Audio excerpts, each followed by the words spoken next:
buenos días a todo el mundo, gracias por vir. Eu nos chamo Ramón, son aquí de Mauricios e queríamos agradecer un pouco en nome da Asociación de Veciños que se fagan este tipo de actividades aquí no rural, non? Que se centralice todo en Chantada e que, bueno, xa que a Matilde, a xente da Asociación de Veciños arreglou este local prácticamente fai 3 anos que estaba prácticamente en ruínas e, bueno, moveronse un montón e conseguiron arreglarlo, pois que aparte de facer actividades de ocio e lúdicas, pois que tamén se fan certas actividades culturais ou de información sobre cousas que nos interesan, non? E, bueno, esta é unha xornada sobre o aproveitamento do monte cultural, do monte comunal. Este é o proxecto de Víctor Fernández Casteiro, non? Que é un rapaz aquí de Chantada, que vive en Esmoriz, que é gandeiro ecolóxico, e que é membro do sindicato Labrego Galego, estive un ano estudando na Escola de Acción Campesinas, onde moitos sindicatos mandan un representante cada ano e elaboran un proxecto, non? Entón, o proxecto de Víctor é sobre o aproveitamento do monte comunal, non? Para ofrecer certas alternativas rendibles e sustentables de xestión dos montes de man común para contribuir á creación de emprego e de riqueza en base ao monte. Entonces, organizaronse esta pequena xornada de aproveitamento do monte comunal, onde vai participar pois Alberto Ledo Moure, que é xente forestal, e que falarán un pouco das particularidades legais que afectan aos nosos montes en común e os retos que afectarán as comunidades de montes nun futuro próximo, non? Despois temos a Diego Fernández Agra, que é un técnico do sindicato Labrego Galego e que nos falará un pouco da xestión dos montes comunais e as diferentes formas de aproveitamento destes terreos, tanto a apicultura como o silvopastoreo, madeira ou cereal, non? Depois aquí temos a José Manuel Iglesias, que forma parte da comunidade de Montes de Carballo Vivo, do Concello de Friol, e que, bueno, falará da súa experiencia de xestión de montes comunais, tanto no aproveitamento de madeira, de resina de pino, apicultura, cría de porco certo ou cabalo galego. Entón, bueno, vai empezar aí Alberto a explicarnos un pouco as particularidades legais, e nada, pídemos que estemos un pouco de silencio para deixar que eles se expresen, se calquera quere decir alguna cosa outra, porque levantades a man e damos a palabra, vale?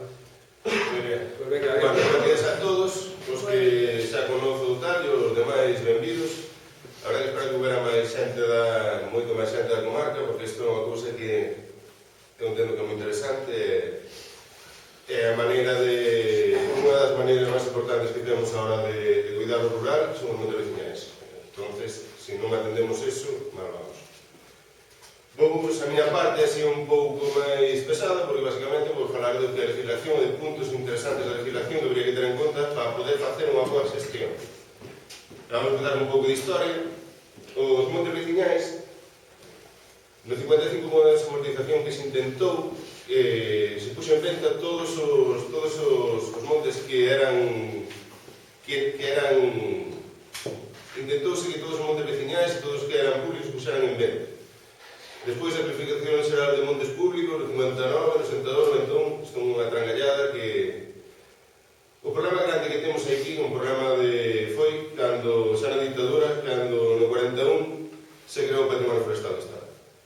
Con isto, os impuxos en todos os montes veciñais, e públicos, casi todos, unha imposición dos consorcios. Isto implicaba buscar só un rendimento en base de madeira. Obligouse por lei a plantar pinos pinastes, sobre todo, e aquí, a partir dos 60, toda a zona da costa, non sabe desa contradencia, estamos todos cheos de eucaliptos. No 57 foi cando se recoñece xa, a través dunha lei de montes veciñais, que é a nivel estatal, a existencia destes montes. O que pasa é que estaban tutelados polos concellos, polas administracións. No 68 empezas a devolver, que a creación xa da propia lei de montes veciñais en Mancomún do 68, e no 80 aparece unha, e aparece a última, estas son estatales, que aparece a forma de convenio que era menos gravante para as comunidades de montes. Na nosa, a legislación esta parece un pouco de cachondeo porque a que se rixe é a 1389, a lei que temos en vigor, que a modificou a lei de montes, que é a 7 de 2012, que a modificou o decreto este de 2016, que xa sube o rendimento que había antes de reinversión no monte do 30% ou un 40% obligatorio. E despois, como se fai ca lei de montes veciñais, a lei de montes, a lei de incendios e todo o que non interesa aos políticos, nas leis de estas medidas fiscais administrativas que salen no 28 de dezembro todos os anos, así en plan dos inocentes, e meten todo que nos intermediamos. Hubo das modificacións máis. No 17, a incorporación cando un monte se declara en grave abandono, vai ao Banco de Terras, cousa que antes elevaban a gestión directa aos concellos, subsidiariamente a Xunta, e no 2018 foi nesta última, cando se pon a obrigatoriedade de que teñen un instrumento de xestión. O día 8 de maio de 2020 caduca isto, o monte que non teña este instrumento non poderá facer aproveitamentos netos. Que é o monte veciñal? Eso que te desei é a definición que pon a lei. O monte veciñal é un monte que con un principio de uso agrícola, que foi como empezaron todos, é propiedade dos veciños, é propiedade privada, non é unha propiedade pública, nin do ICONA, nin do forestal, nin de nada deso, que é como entende ainda moitos dos comunarios que hai, donde os veciños teñen o aproveitamento do monte e non teñen unhas cotas por aí, nada máis. Iso é a definición técnica, pero bueno, monte veciñal. O uso histórico dos montes veciñais foi sempre un uso máis agrícola, para estrume, para froitos, para setas, e estos aí podíamos ter 57.000 cousas máis. Era a base do sustento da nosa población. Ten un par de características especiais. Son indivisibles, non se poden dividir. Os montes, o monte é o monte, non se pode esta parcela túa, nin eso non se pode facer. Son inalienables. Isto quer dizer que un monte veciñal nunca se pode vender a ninguén. Son imprescriptibles. Isto non se coñen dereitos de propiedade sobre eles, nunca. E son inembargables. Inembargable é o monte. Se fai unha lloada, o que é embargable, o bueno sí que se pode embargar. Hai que ter cuidado, ya o que produce. Só se pode expropiar, tomar todo, porque todo está supeditado por lei a causa de utilidade pública ou interés social, poderíase chegar a unha expropiación forzosa. Ou o paso de servidumes. Que é o comuneiro? Esta é unha cousa que a xente non ten moi clara. É moi triste que aquí os que decidan moitas veces que se gestiona no monte sea un fulano que vive en Madrid, un fulano que vive en Vigo, que se esperen para as reunións obligatorias que hai que facer as asambleas anuais e toda esta historia, por un paisano que está en Barcelona ou, como falábamos antes, algún que ven en México a decidir sobre o futuro do monte da xente que está aquí. Isto non pode ser. A condición de comuneiro tense unha persona que vive no monte, a través da Lei de Dereito Civil de Galicia de 2006, porque aquí había un Cristo que cada juzgado determinaba unha cousa. Se eu vivía 2 meses, vivía un mes.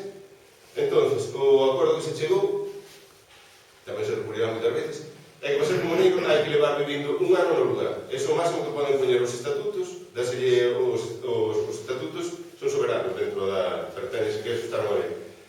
Entonces, o máximo para ser comuneiro que poden poñer os estatutos é un ano vivindo no lugar. É iso que se chama casa aberta con fundo. E non se pode estar nunca máis de 2 meses fora. Nin con justificación, nin sin justificación. En caso de que isto non se cumpla, pódese levar a votar a un comuneiro e listo. O que tiña que ser, sería máis normal, é que os que decidan no monte son a xente que vive no monte. O que falábamos antes. Non un fulano que está en Vigo, nin en Madrid, a menos que veña de México a tocar o caralho e avión 2 meses. Que se pode facer con monte? O monte pode ser alquilar, a través de dereito de superficie, para instalacións, que todo isto ten que redundar en beneficio da comunidade. Non se pode fazer un hotel para que non se pode vir aquí os da Catena Río a montar un taíno aí ou unha historia destas. Ten que refundir en beneficio da comunidade. Para cultivos agrícolas son 11, non 10, perdón. Todo o que se invirta nos montes, todas as instalacións que se fagan, o que sea, tanto que sea por a Xunta, que sea en caso de un alquiler destes, pasará a ser, no momento que acabe a concesión, propiedade do monte, sin ter que pagar ninguna indemnización aos propietarios. Neste caso, hai a excepción destes 2 anos, é que tú, depende do que poñas. Se tú pos uns eucaliptos con un turno de corta para machacar de 9 anos, pues, a cesión sería por 9 anos. Se tú queres poñer carballo galego que de cortar, pues, o turno millón son 3 anos. Eso hai que ter ollo con eso que tampouco... O repartos entre comuneiros. Aquí outra cousa que a xente en moitos montes veciñais de antigo o que fixaron foi repartir os montes entre eles. Este cacho de parcela é meu, este cacho de parcela é teu, este cacho de parcela é do outro. Isto non pode ser. As parcelas repártense entre os comuneiros en caso de que iso se chegue a ese acordo un máximo de 11 anos. No momento que pasen esos 11 anos, a parcela hai que cambiarla. A única cousa que se pode fazer aquí é, por exemplo, nós os tres, ahora acordamos a facer podemos facer algo en común, os lotes, si se sonarían os tres contiguos, teríamos prioridade. En ese caso, estamos facendo algo a largo tempo, nós repartimos a miña parcela, pois sería ele, a dela miña, pois sí que se podría facer outra cousa. Se calquer comuneiro ten unha parcela asignada para un uso e non o cumple, nese momento pode retirar o uso desa parcela. Despois dos 11 anos, volveremos a fazer o reparto. No último decreto ven unha cousa que tamén é importante, que é no caso de que alguén teña unha explotación gandeira, a asignación do seu lote, porque isto normalmente faz os lotes son equitativos e son iguales e debería ser. Pero no caso de que alguén faga teña unha instalación de gando ou calquera cousa, o lote pode ser ou debe ser o suficiente para garantir o mantemento da súa explotación e o cuidado dos animais, sobre todo se fai en extensivo. Isto pode dar lugar a que un lote sea moito máis grande que os outros. Isto despois son cousas que hai que axustar o beneficio que teña este e os outros dentro da asamblea. Isto que ten que facer a calquera comunidade de montes se quer cuidar o seu monte. Ten que tomar medidas para xestionarlo, para explotalo, para protexerlo, para defenderlo. Cando falei que deberá especialmente pola protección e lote dos incendios forestais, hai moitas, porque isto pode nos dar lugar a asentar no lugar. Se tú tens unha comunidade de montes, ou unha agrupación de comunidade de montes, o que queiras, como pasa en CEA, teñen contratado unha brigada de extinción de incendios e traballos forestais. Eses tíos son xente do lugar, en principio, porque non se rixen por os nosos propios contratos de igualdade, mérito, tú podes dar prioridade que a xente de aí, e contratar unha xente que non é xente túa. Igual que, neste caso, que pode ser de incendios, pode ser para desbroces, para arreglar as taqueas, o que queiras, contratar a túa propia xente. E tomar medidas de xestión e tal, se hai unha plaga, se hai tal, isto hai que comunicarlo, isto todo ben despois recollido na Lei de Montes. Estes son todo o que debería facer os compromisos que ten a Xunta de cara aos montes veciñais. Para min, deste, o único que cabe salientar, sacando historias, é que eu vou defender a Xunta. Nunca na puta vida me parece a min que farei iso, nin o fixen hasta ahora. Pero o que non pode ser é que salen líneas de axudas dedicadas, todas as líneas que salen pro monte, en primeiro lugar, teñen prioridade os montes veciñais.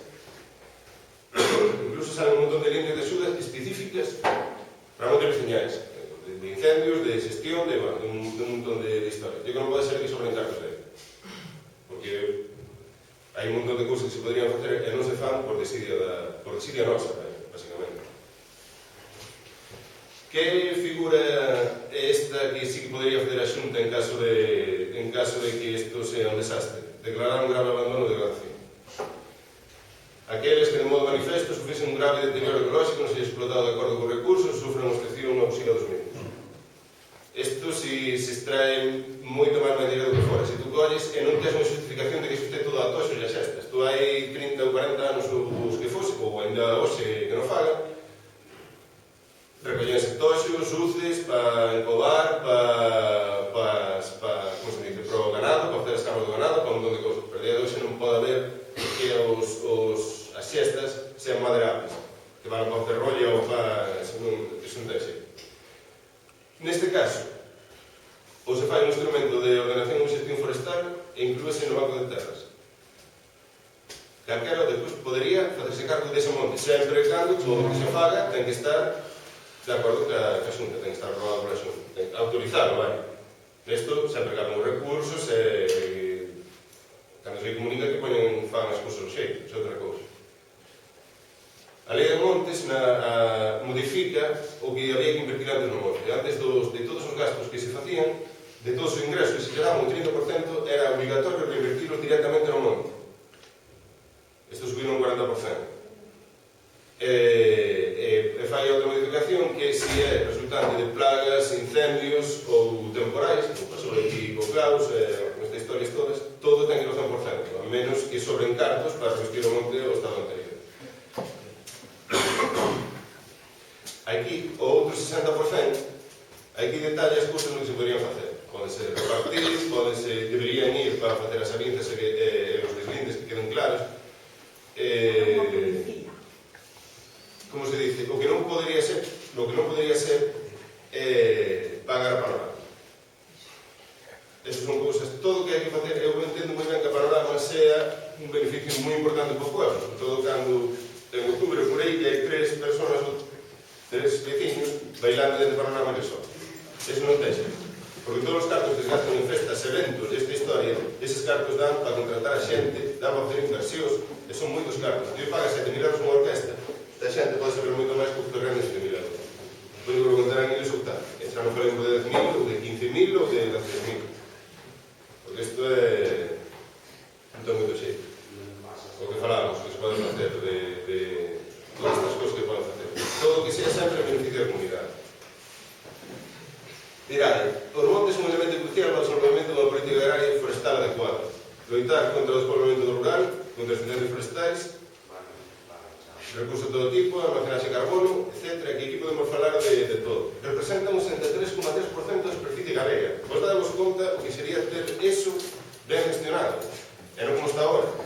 Como está agora, na maioría dos casos, temos na costa eucaliptares. Aquí, como podemos saber, o 45% está gestionado por consorcios ou convenios. Estes consorcios ou convenios o que se fixo foi plantar pino pinaste, bonsais de pino silvestre con procedencia que é ridícula, que viñeron de Guadalajara, por eso temos aí bonsais, así non temos tantos porque a ver, que é o que pasa basicamente. Temos os montes totalmente abandonados, é unha cousa que non se entende. E despois, claro, nos prados queremos plantar pino e eucaliptos. Eso é...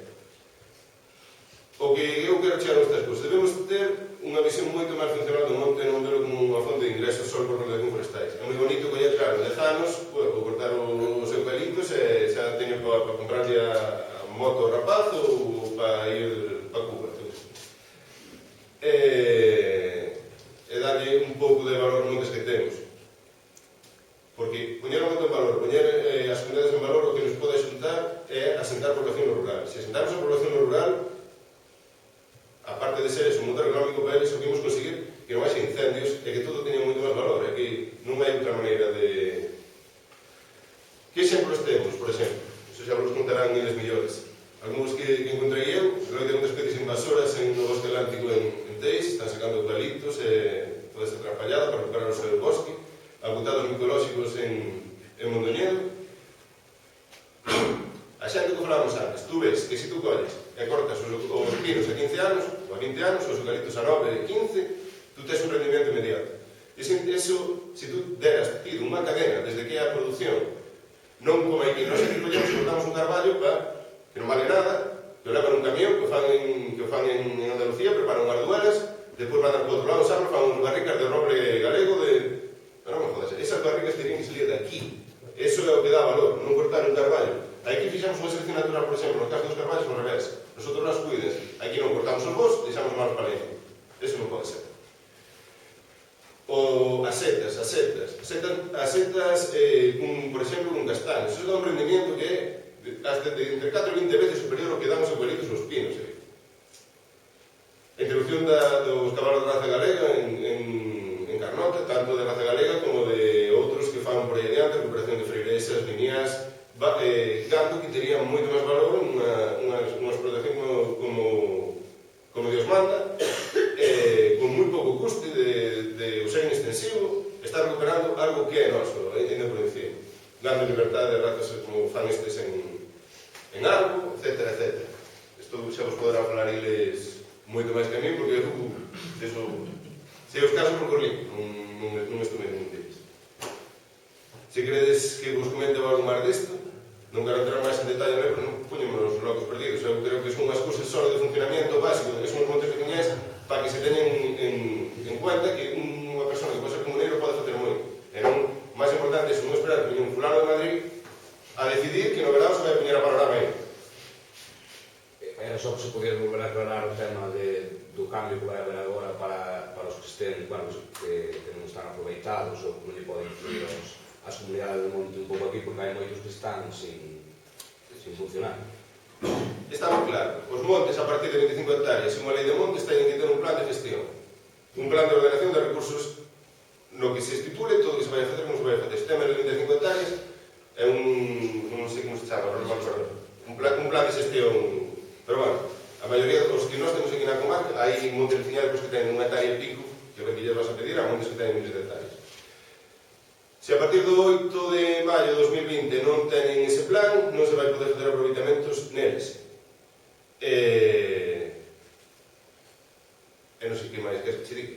Se parece pouco. Cando falamos de aproveitamentos, os aproveitamentos do monte están regidos por outro decreto. Os aproveitamentos do monte son setas, pastos. Cando se dice que non se pode facer aproveitamentos no monte, non é unha broma. A ver se nos entendemos. Non falamos da madeira. Eses montes que non teñen ese proxecto de ordenación, que lles vai pasar? Son os que pasan a absorber o banco? Non. O banco de terras os absorbe está en estado de grave abandono. Noutro caso, haberá que requerirlles e tal, e acabarán sendo denunciados por lei de montes en caso de que non o teñan e pasarán a ser tutelados por a Xunta. A Xunta directiva ou... Claro, a Xunta velará porque haxe xuntas directivas e por crear máis. Agora, non podes obligar a ninguén. Se non hai, nós temos un caso, por exemplo, aquí en... Bueno, aquí temos un caso que non hai... Bueno, temos un caso dunha comunidade que funciona común. Esa non podría ser, está funcionando. Comuneiro ou común? Común comuneiro. Que é, bueno, un artificio legal sei que non podría ser. Temos outra donde non teñen un plan de gestión, estamos dicindo unha e outra vez. Ahora, eles quixeron facer unha exploración estatal, non a poden facer, non poden a cargo a axudas nin a nada. Directamente xa perdes todo o dereito a ter calquera axuda estatal. Entonces, estatal. É unha monería. Pero tú non podes... Entonces, como eso pode acabar, está pasando a estado de grave abandono, que faría? A Xunta faríase cargo, faríamos o noso traballo. Todo eso acabaría, supoño que ao final acabaría sendo como se facían antes os convenios con consorcios. Haberán creando aí unha conta de gasto, que no momento que se volve a facer unha comunidade de montes, como Dios manda, ou de tal, señores, aquí tedes isto. Pois menos. Porque hasta ahora estánse a lei de montes, que é 2012, poñían en 4 anos e non podía haber un consorcio de convenio. Sin estatus en vigor. Deu o seu plazo e que se... Claro, que se me dice, mentre non haya, eso ampliouse e se volverá a ampliar, porque eso é un cristazo monumental. Pero o tema ese de que non se poden fazer aproveitamentos no monte, eso é unha... Cando pase o prazo máximo legal para ter un proxecto de ordenación e non este feito, non van a autorizar ningún aproveitamento no monte. Pois nin tergando no monte, nin cortar madeira. Hai mecanismos para poder poner funcionar. Que faz o proxecto e xa está. A solución nese primeiro caso é facer o proxecto. Mentre non o haxa, nin podes cortar madeira, nin podes ter o ganto no monte, nin podes quitar setas, nin podes ter unha aproveitación. Eso sería... un curso. Eso é... Claro, pero dos cartos que ti teñas, ou é o que falaba que unha da reinversión directamente que tens que ter no monte pode destinado a ese gasto.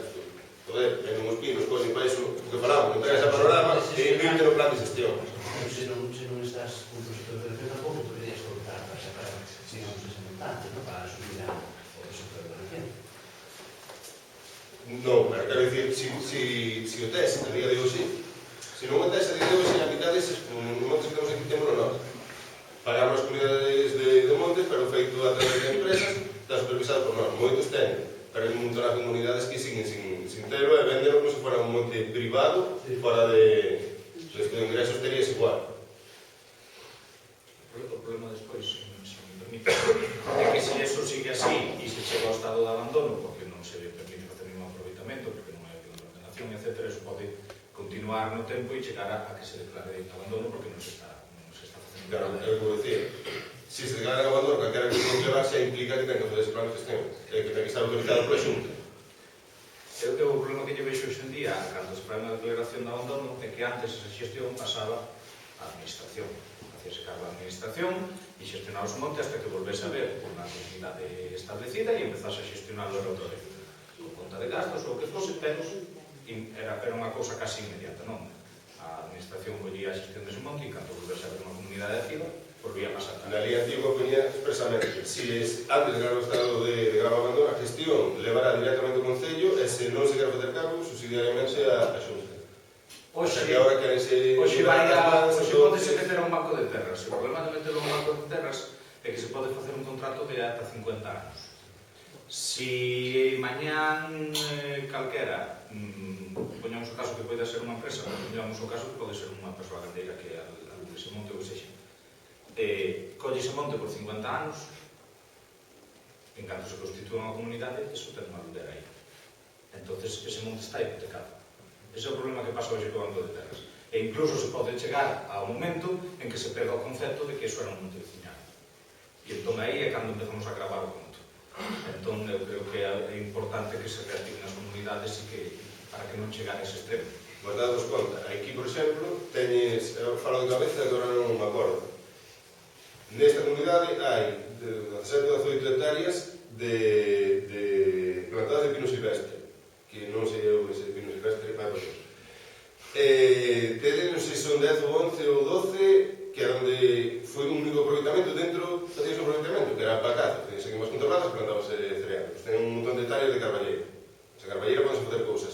Nesa parte, na parte de repoblación, bueno, vai por Dios.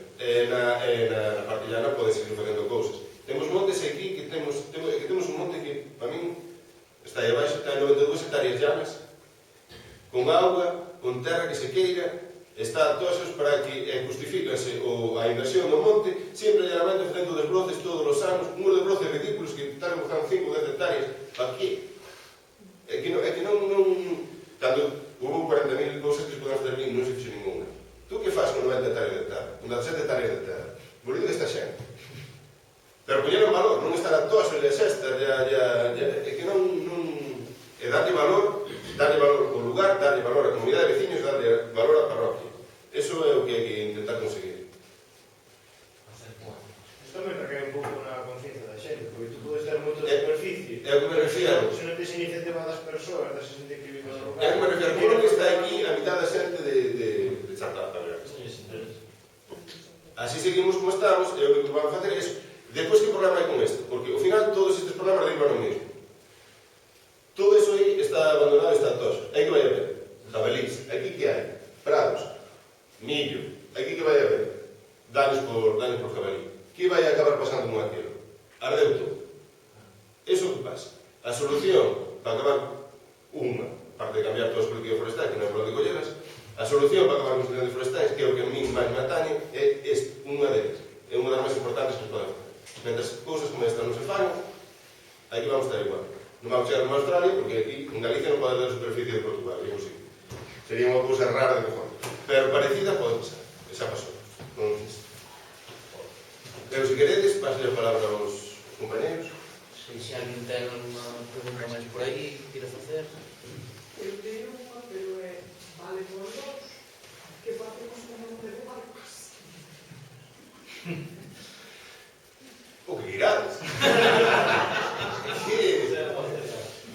Sabes, é que o problema que non teño claro que tedes un monte de árbitros é que está regalada como USFOR. A USFOR non existir, que compromiso hai? Ningún. Non existe. Por o que irades, tedes un monte privado, tedes unha agrupación de veciños, e dentro da agrupación de veciños... Unha que foi derogada, que foi a do Jesús Boán, da familia toda esa, pero indemnizámonos para que non existe. Cando pasaron das USFOR por as... Entonces ahora temos un monte todo... A SOFOR... Ahora temos un monte que eran parcelas de 4 ferrados, 4 metros de ancho, 300 de longo, todo unido, e non seguimos unha xestión, porque non pertenece a ningún monte comunal. Ali foi partido, cando era monte comunal, no 1902, deixaron para pastoreo común, pero para aproveitamento, cada un a súa parcelita. Entonces, ahora son 94 propietarios, 53 hectáreas, aproximadamente, e parte dos propietarios non les interesa eso, vamos, vais ningún concepto. Volvemos a sempre, ahora. Tú tens un monte privado, tens unha agrupación de veciños, un monte privado. Aí podes facer o que se queira. Se os veciños non queren, merda. Xa está, que non dá...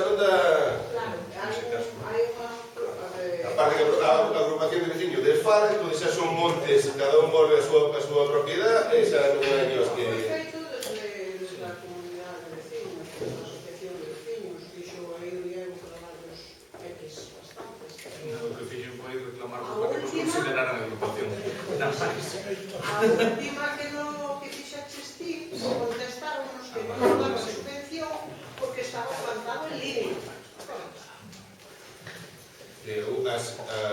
A pena que todas as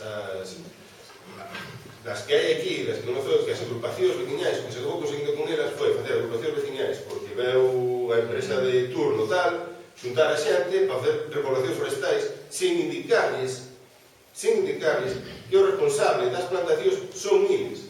Por que facedes as plantacións? Porque non vos cobra nada a empresa. O 80% dos funcionarios facedes a plantación. Depois se arde, ou ven a neve e as fode todas, ou ven un temporal e as arranca todas, esa repoblación aquí volvela a facer a cargo vos, se me lo explico. Non, os pinos están recibidos. Non falo da túa, falo final, que é unha cousa que tenes que saber. Sí, xa o sei. Eu refiero a que é unha cousa que tedes que saber, as agrupacións de veciños, cando é unha empresa maravillosa, que vos dice, non, vou plantar isto, non vos vai costar nada, xa vos lo cuidamos, temos unha prima de mantemento, vamos facer non sei canto. Que vos van facer iso e a prima de mantemento durante 5 anos. Unha vez que iso se acabe, a responsabilidade de vos. Despois non se fan desbrotes, non se fai nada, están feitas un Cristo. E para colmo si arte tendrá que pagar vos a devolver a subvención e a presa las mans. Eso non lle dice a nadie. Se non teníamos un monte plantado de eucaliptos nas propiedades privadas de agrupacións de vecinos. Xa fixemos un desbroce e unha limpieza a conta da asociación de vecinos. Si tú tes as primas de 5 anos, son 5 anos. Está en línea das cousas que salís. Pero quero dicir, un montón de plantacións que hai son por lo que son.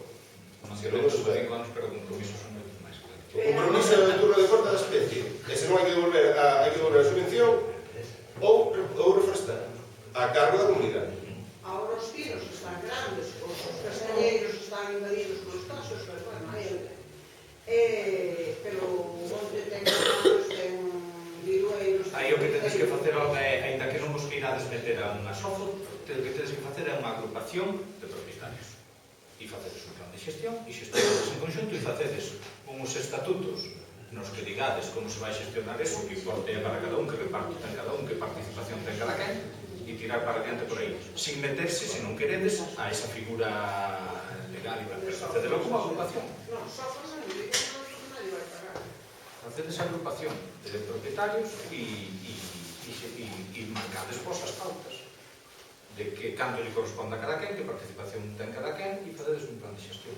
É a única alternativa que vos queda hoxe en día no que tedes a referir. Porque o vosso foi facer o traballo antes de crear a agrupación. E entón agora está o traballo e o resto. Vamos a ver, pero, por exemplo, a pregunta miña é que vos dicíades que se non había un plan de xestión, que eso que non iba a ser legal no 2020, ao pasar do 2020, eso está plantado, e iso podráse vender. Entre todos se fan... Eso son montes privados.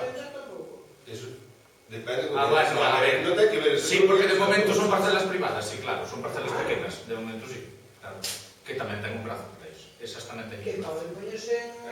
Tú xa tes un montón de limitacións, tú tes unha parcela que ten máis dun hectárea, esa tes que ten un plan de corta, esa anual.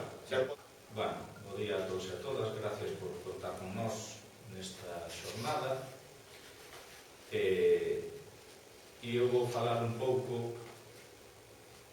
máis, sin tampouco ir polo miúdo, porque como de Alberto traíamos aquí varios días, pero un pouco falar das alternativas de produción que hai, dos procedimentos que se poden dar nos montes, especialmente nos montes veciñais, que ademais de ser unha base importante no país, porque é unha figura que ainda conservamos de propiedade colectiva e de traballos colectivos, e desa idea de conxunto e de colectividade e de aldea e de grupo, é unha figura importante pola superficie que ten e polo que se pode manexar nesa superficie. É moito máis difícil facer proxectos a longo prazo ou combinar distintos tipos de proxectos con rendas intermedias e rendas máis a longo prazo en parcelas particulares moi pequenas.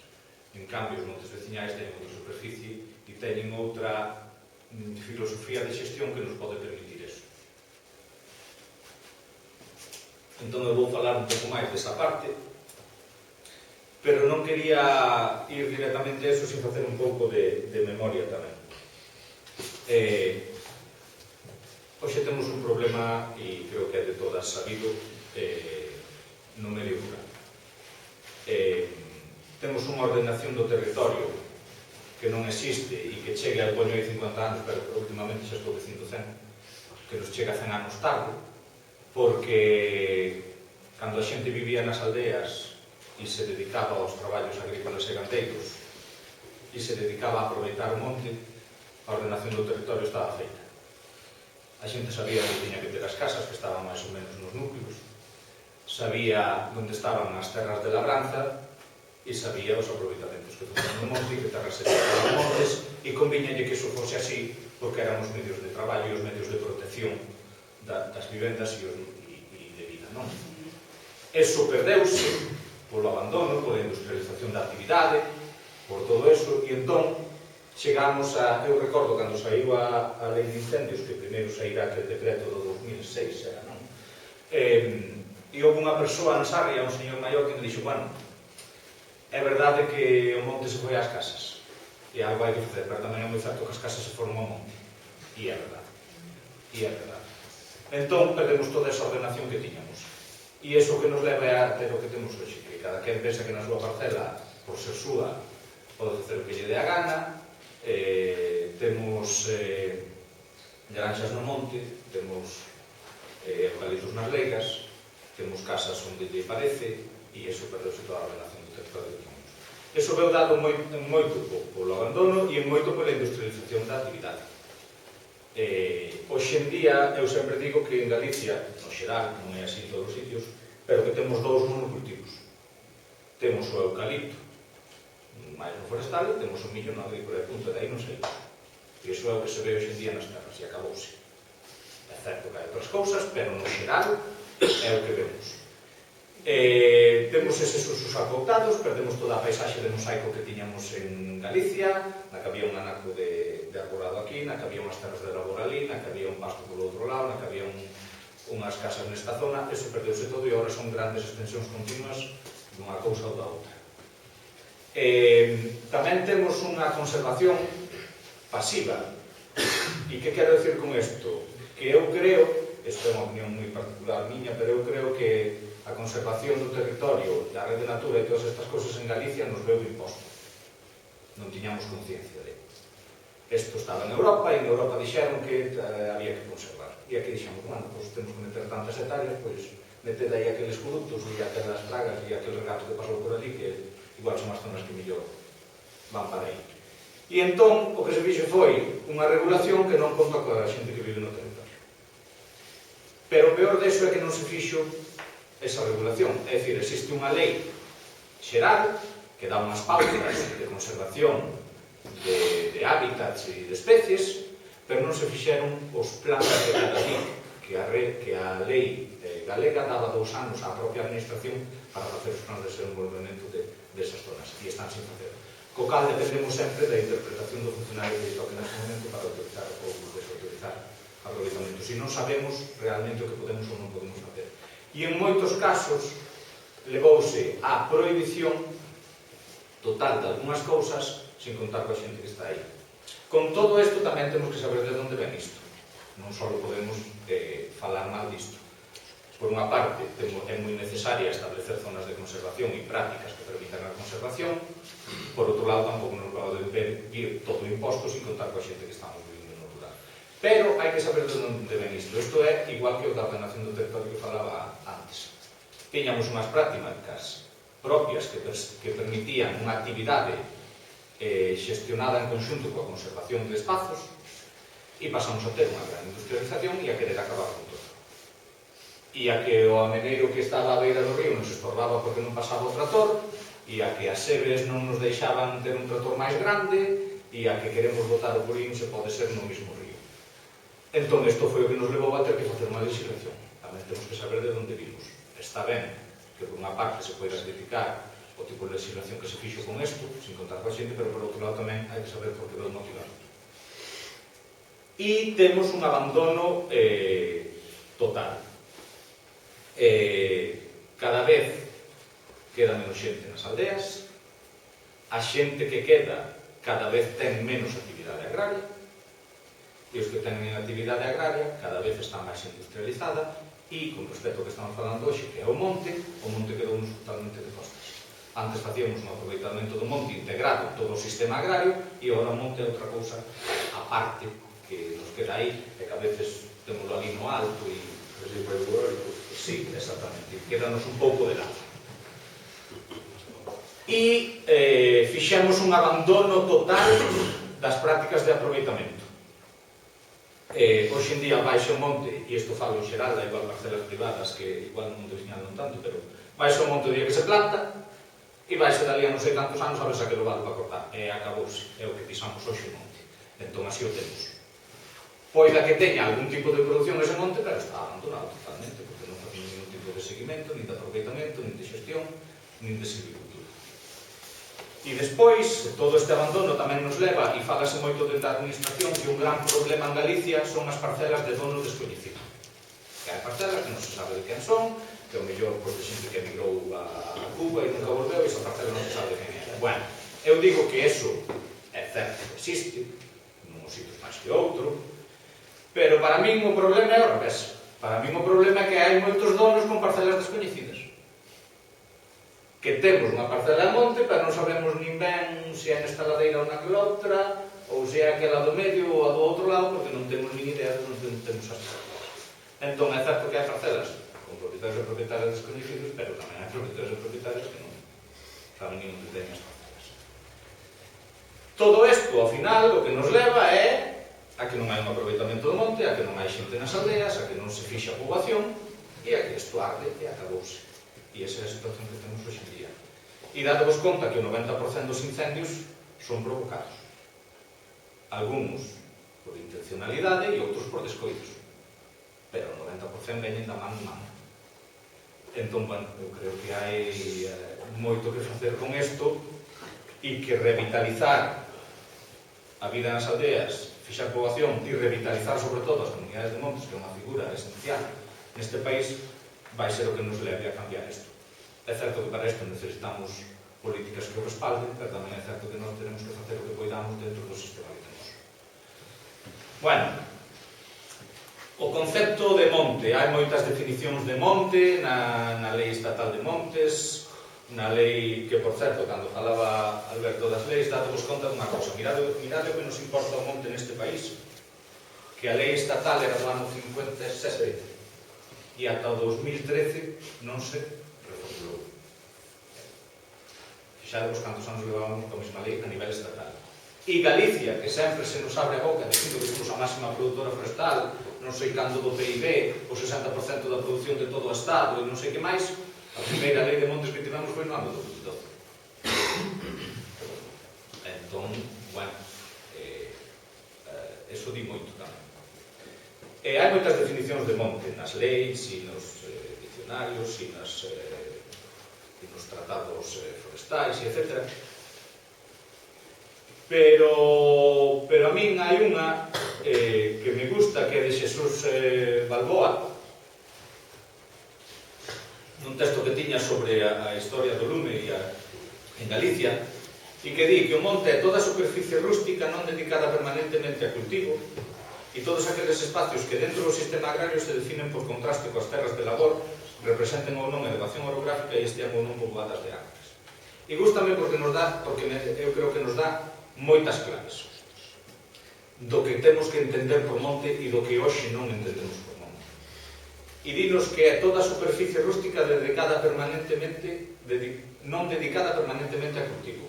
O cal o primeiro que nos di é que un monte pode ter cultivos perfectamente. E ainda así sigue sendo monte.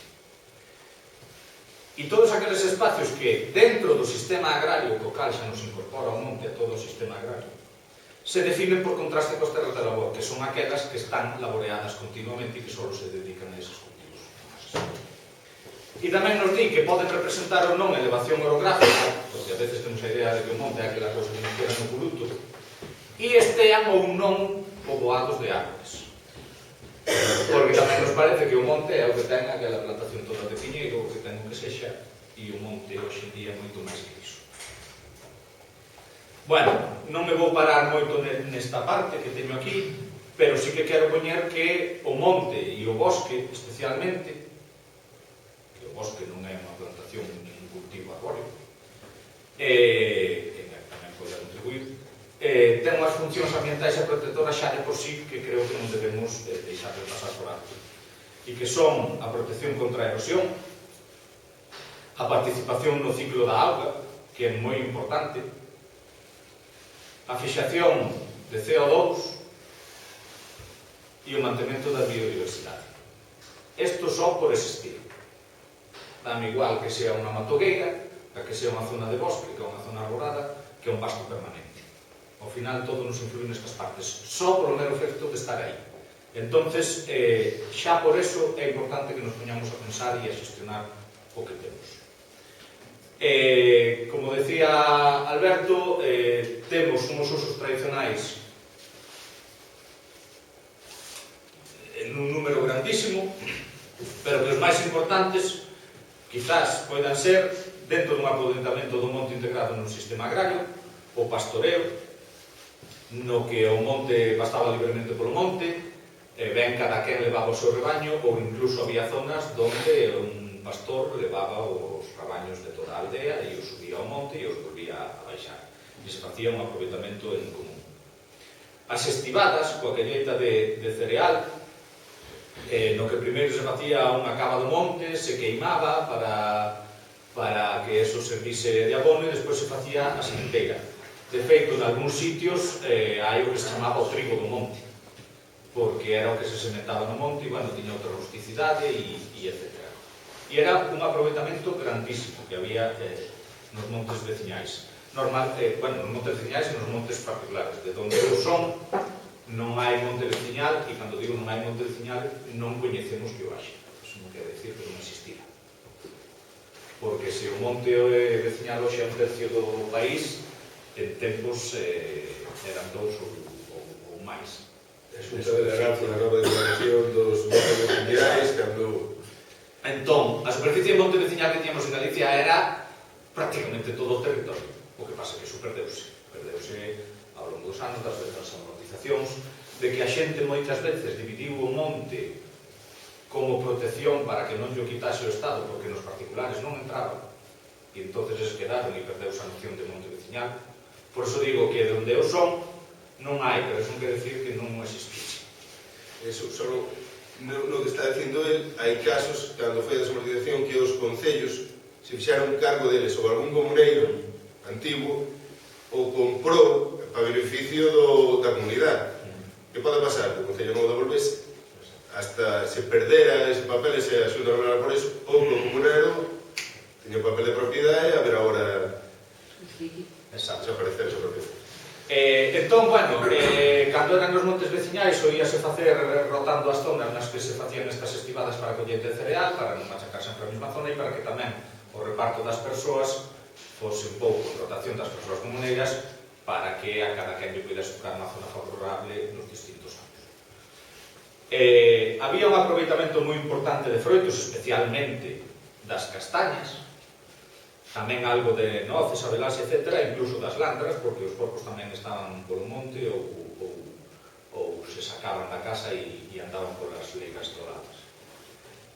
Plantas medicinais, é certo que aquí non houve un gran aproveitamento de plantas medicinais como industria, pero sí que había todo un saber relacionado con eso, en remedios naturais, e eu, por exemplo, recordo que meu avó me decía que iban a coller a casca do sanguiño e ya vendían por sacos a unha persona que viña por ali a recollela, e iso evidentemente era porque iba para as farmacéuticas.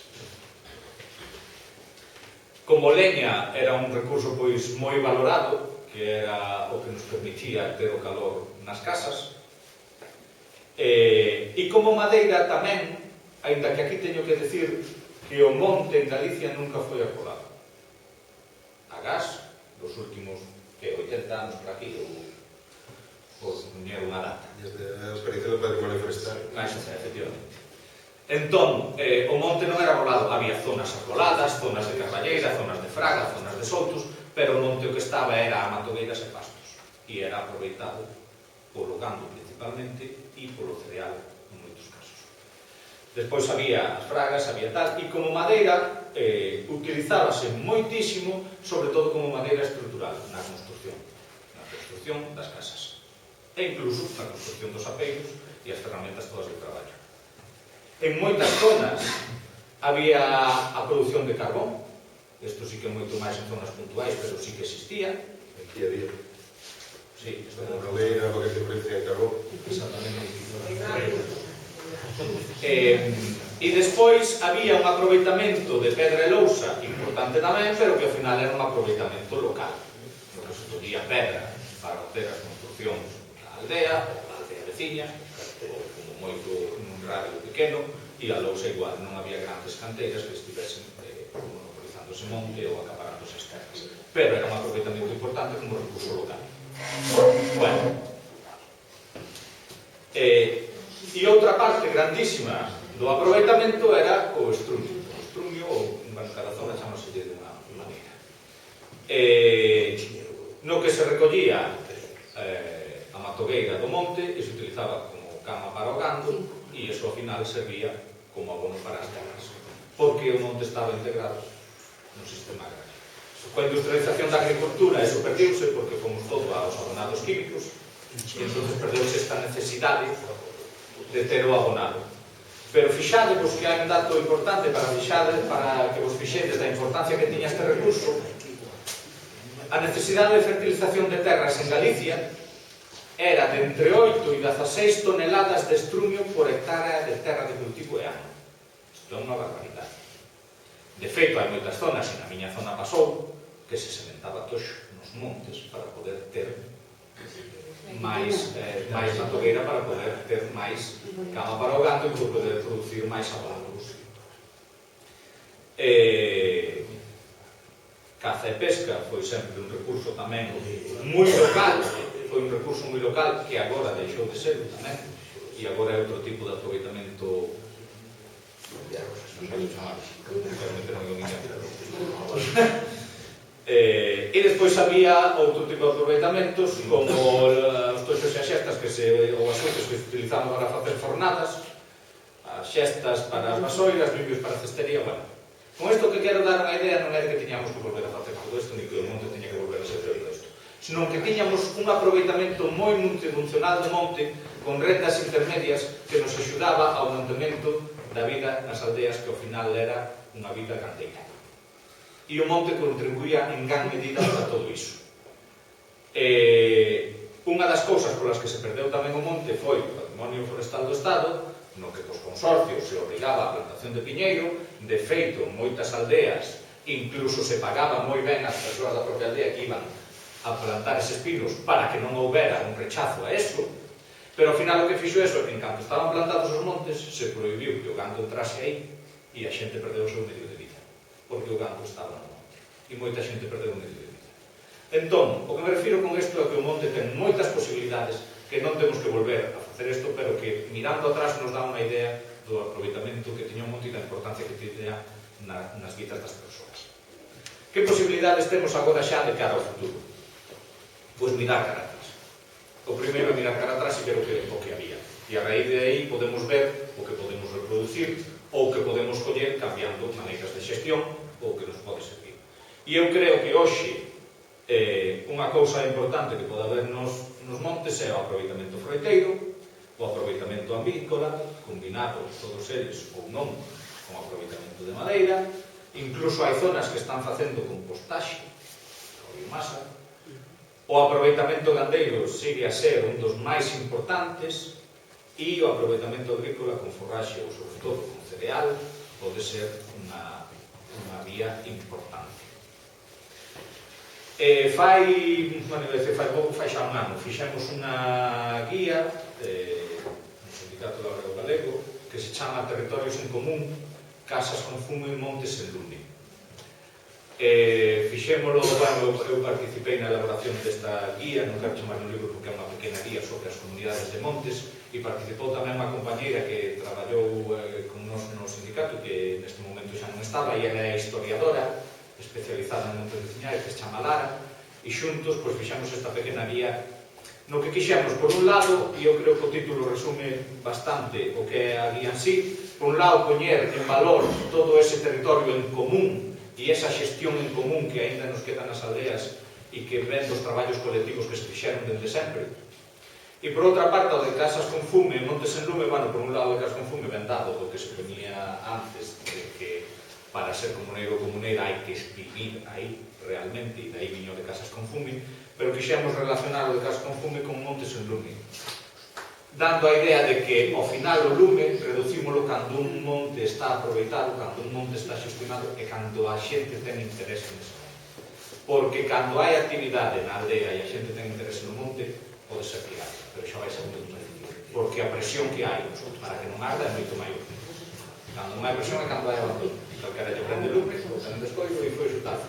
Cando hai actividade e xa nos vai algo da vida neso, é máis difícil, porque xa nos controlamos o que pasa nese monte. Entón, bueno, queremos dar esa idea, que ao final a prevención de incendios pasa por reactivar o monte e por ter outra xestión. Porque o que se chama hoxe prevención de incendios, que é a prevención clásica, de facer cortalumes ou facer o que sea, ou faixas ou tal, non deixa de ser para min un apoio á extinción. Se eu teño eso, cando se produza un lume, arde menos parte, ou teño un apoio mellor para combatirlo. Pero xa estamos falando de que hai un lume. E eu o que quero é que non o haxa xa. Eu quero ir á prevención inicial, de que o monte este activo e de que non interese que haxa lume. Bueno, desta guía que fixemos, vou vos falar un pouco agora dos aproveitamentos en sí. Aquí falamos moito do que é unha comunidade de montes, de onde ven, e que non se pode entender, porque tamén hai moita dicotomía con eso. Por un lado está o monte veciñal, como se iso fora un ente territorial de algo, e por outro lado pode haber unha comunidade que o xestione.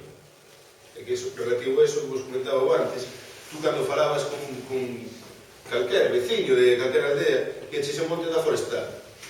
Ese monte plantou no Icona, no Tabloiles, ainda por cima poñían todos de cada vez aterrazado, porque os enseñares de Madrid había que poner os montes para... Efectivamente. Niñas mínimos eran conscientes de que aquilo era de ir. Aquilo era do forestal, da forestal, non sei se que era a forestal, supoño que sería patrimonio forestal. Sí. O que teña a traballar era eso, non teñen conciencia os propios comuneiros, nin de que o son, nin de quen é comuneiro, nin de que ese monte é deles. A eso iba eu, que parece que hai unha dicotomía de aí hai un monte veciñal e despois xa estará xestionado por quen este, por a administración, por a forestal ou por unha comunidade. Xa imos nós, xa facemos a gestión, xa lle pagamos o 30% do convenio relativo do consorcio que sea, eles cobran... E despois a parte está a comunidade que o xestiona. E o que quixemos poñer un pouco en manifesto é que sin unha comunidade que xestione o monte veciñal deixa de existir. O monte veciñal deixa de ser monte veciñal e pasa a ser un anaco de terreo que está de monte e que xestiona quen sea. Pero perdeu a capacidade de ser un monte veciñal, porque non hai veciños que o xestionen. Entón, o que temos que partir é da comunidade, non do monte. Entón, quixemos poñer un pouco eso de relevancia, decir de onde veñen os montes veciñais, por que existen, como se gobernan hoxe en día, e despois fomos un pouco ao que son xa os usos e a implicación que ten nos incendios. Entón, dende o que son os usos e como posibilidade de futuro, xa vos digo, non me vou a meter en desglosar como se faría todo e tal, porque sería moi complicado, pero en darvos unhas ideas das posibilidades que pode haber. Por exemplo, no aproveitamento froiteiro hai un auxe moi grande da produción de castaña, con establecemento de novas plantacións produtoras de froito, e isto ven debido moito a que houve un gran incremento no precio da castaña. E isto foi porque en Italia se perdeu máis do 80% da produción. E Europa é moi demandante de castaña. E aquí temos... Non, iso, hai un problema con eso. Italia perdeu a súa produción por culpa da vispilla. No, claro, a eso iba a decir, sí, certamente. En Italia perdeu o 80% pola vispiña. Bueno, entón aquí houve un auxe, claro, había demanda en Europa, subiron os precios da produción en Galicia e entón a xente botouse a iso. Está ben, pero hai que ter cousas en conta. Entón, as pragas e enfermidades que temos no castañeiro. A tinta e o chancro que xa nos ven dende moi vellos, pero agora a vispiña é un problema moi grande. Contra a tinta, sabedes que hai os patróns híbridos resistentes, e entón, en altitudes de menos de, xa vou falar de 500, xa me vou subir máis, de 600, polo menos, en altitudes máis baixas deso, non se pode facer unha plantación sobre un patrón bravo, porque temos moita posibilidade de que nos ataque a tinta. Probablemente non nos anos iniciales, nin nas primeiras producións, nin etc. Porque se nos fixamos por aí, cando vemos castiñeiros con tintas, son castiñeiros vellos que estaban sobre castaña sativa, que é o patrón bravo, e que agora, despois de moitos anos, a veces de centos de anos, están afectados por esa tinta. Pero, como existe ese patrón híbrido resistente a tinta para enxertar, pois é moito mellor en altitudes de menos de 600 metros de facelo sobre o patrón híbrido. Sempre con enxerto da variedade que vayamos a utilizar, que se adapte ben á nosa zona, etc. Se temos unha plantación moi grande, pode ser necesario que metamos algunha variedade polinizadora, porque o castiñeiro non é autofértil. Outra cousa que fagamos unha plantación, pois neste lado de baixo deste souto, non mete antes unha variedade polinizadora porque tedes castiñeiros toda a veiga, é unha tontería. Pero se fai nunha zona que non haxa todo isto de alrededor, bueno. Pero eu creo que, aínda sendo importante o das plantacións, e as plantacións hai que facelas ben, hai que facer uns marcos de 10 por 10, 12 por 12, bueno, non vayamos a facer, como se facía cos pinos que decías ti, plantar dous nun pé cada metro, vale, eso ao final non nos sirve de nada, o único que temos é unhas varas que non van producir ni facer nada, entón as plantacións hai que facerlas en condicións, e cando fagamos unha plantación nova, é importante que non mezclemos variedades pé a pé, porque se facemos unha plantación de certa entidade, supónse que algo lle vamos ter que vender á industria, por moito que nós vendamos en fresco, ou en venta directa, ou a transformación, é moi probable que algo teña que ir, ou teñamos que sacar para a industria. E a industria é moi selectiva co tipo de variedades que quere e con que non vayan mesturadas, porque unhas non tabican moito, outras non cocen ben, outras tal, entón cada cousa utilizan para unha cousa. Entón, se facemos unha plantación nova, ainda que teñamos dúas ou tres variedades nesa plantación, que non fagamos unha mestura pé a pé, non que as teñamos por zonas, porque así sabemos o que recollemos e como tratala, e se a vendemos, sabemos o que vendemos. Pero máis importante que isto, a min parece, é que temos moitísimas superficies outros abandonados.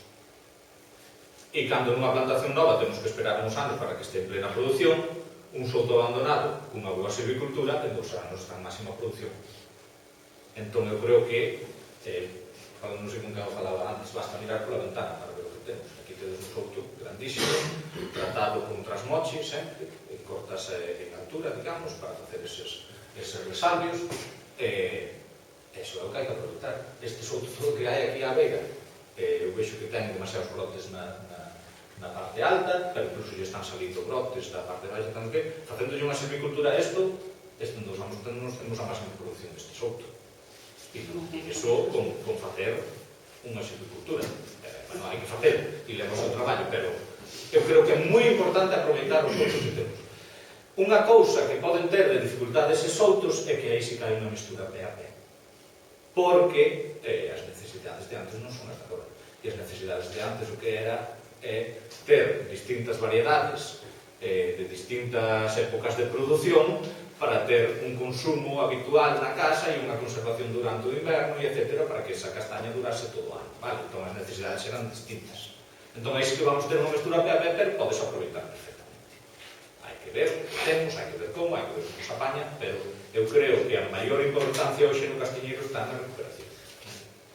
Eso non dica que non haxa plantacións novas e en ter moito cuidado en a ver como seguimos facer coas pillas. Xa digo, o peor dos castiñeiros son as pragas, xa non só dos curcurios, que son os larvas que nos poden entrar na castaña, que hai distintas maneiras de facer a xestión deso, pero sobre todo o cancro e a tinta, que xa nos vende vello e que, bueno, hai cepas virulentas do cancro e estáse tratando e tal, pero a vespiña é unha cousa nova que nos vai afectar moito, e como non se espabilen da administración vai nos afectar moitísimo máis.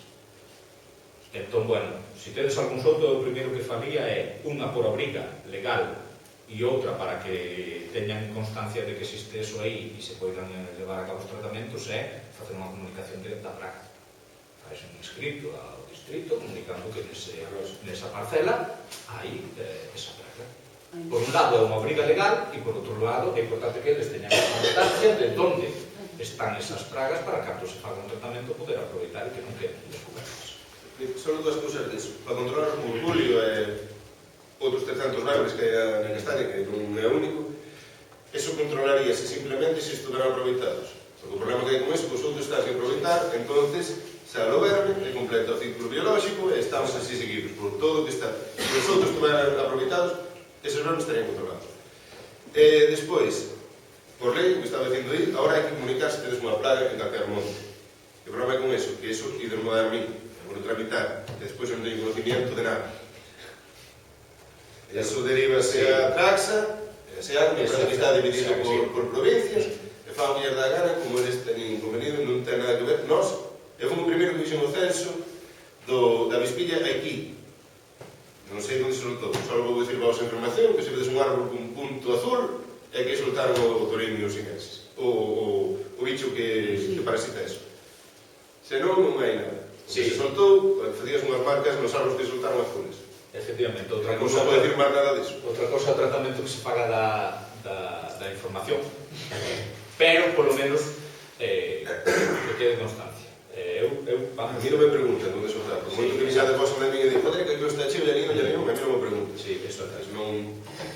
Só vos digo do punto azul. Unha dúbida, amigo. Diego, o tema da Vispilla en Italia, como lles vai? Mal.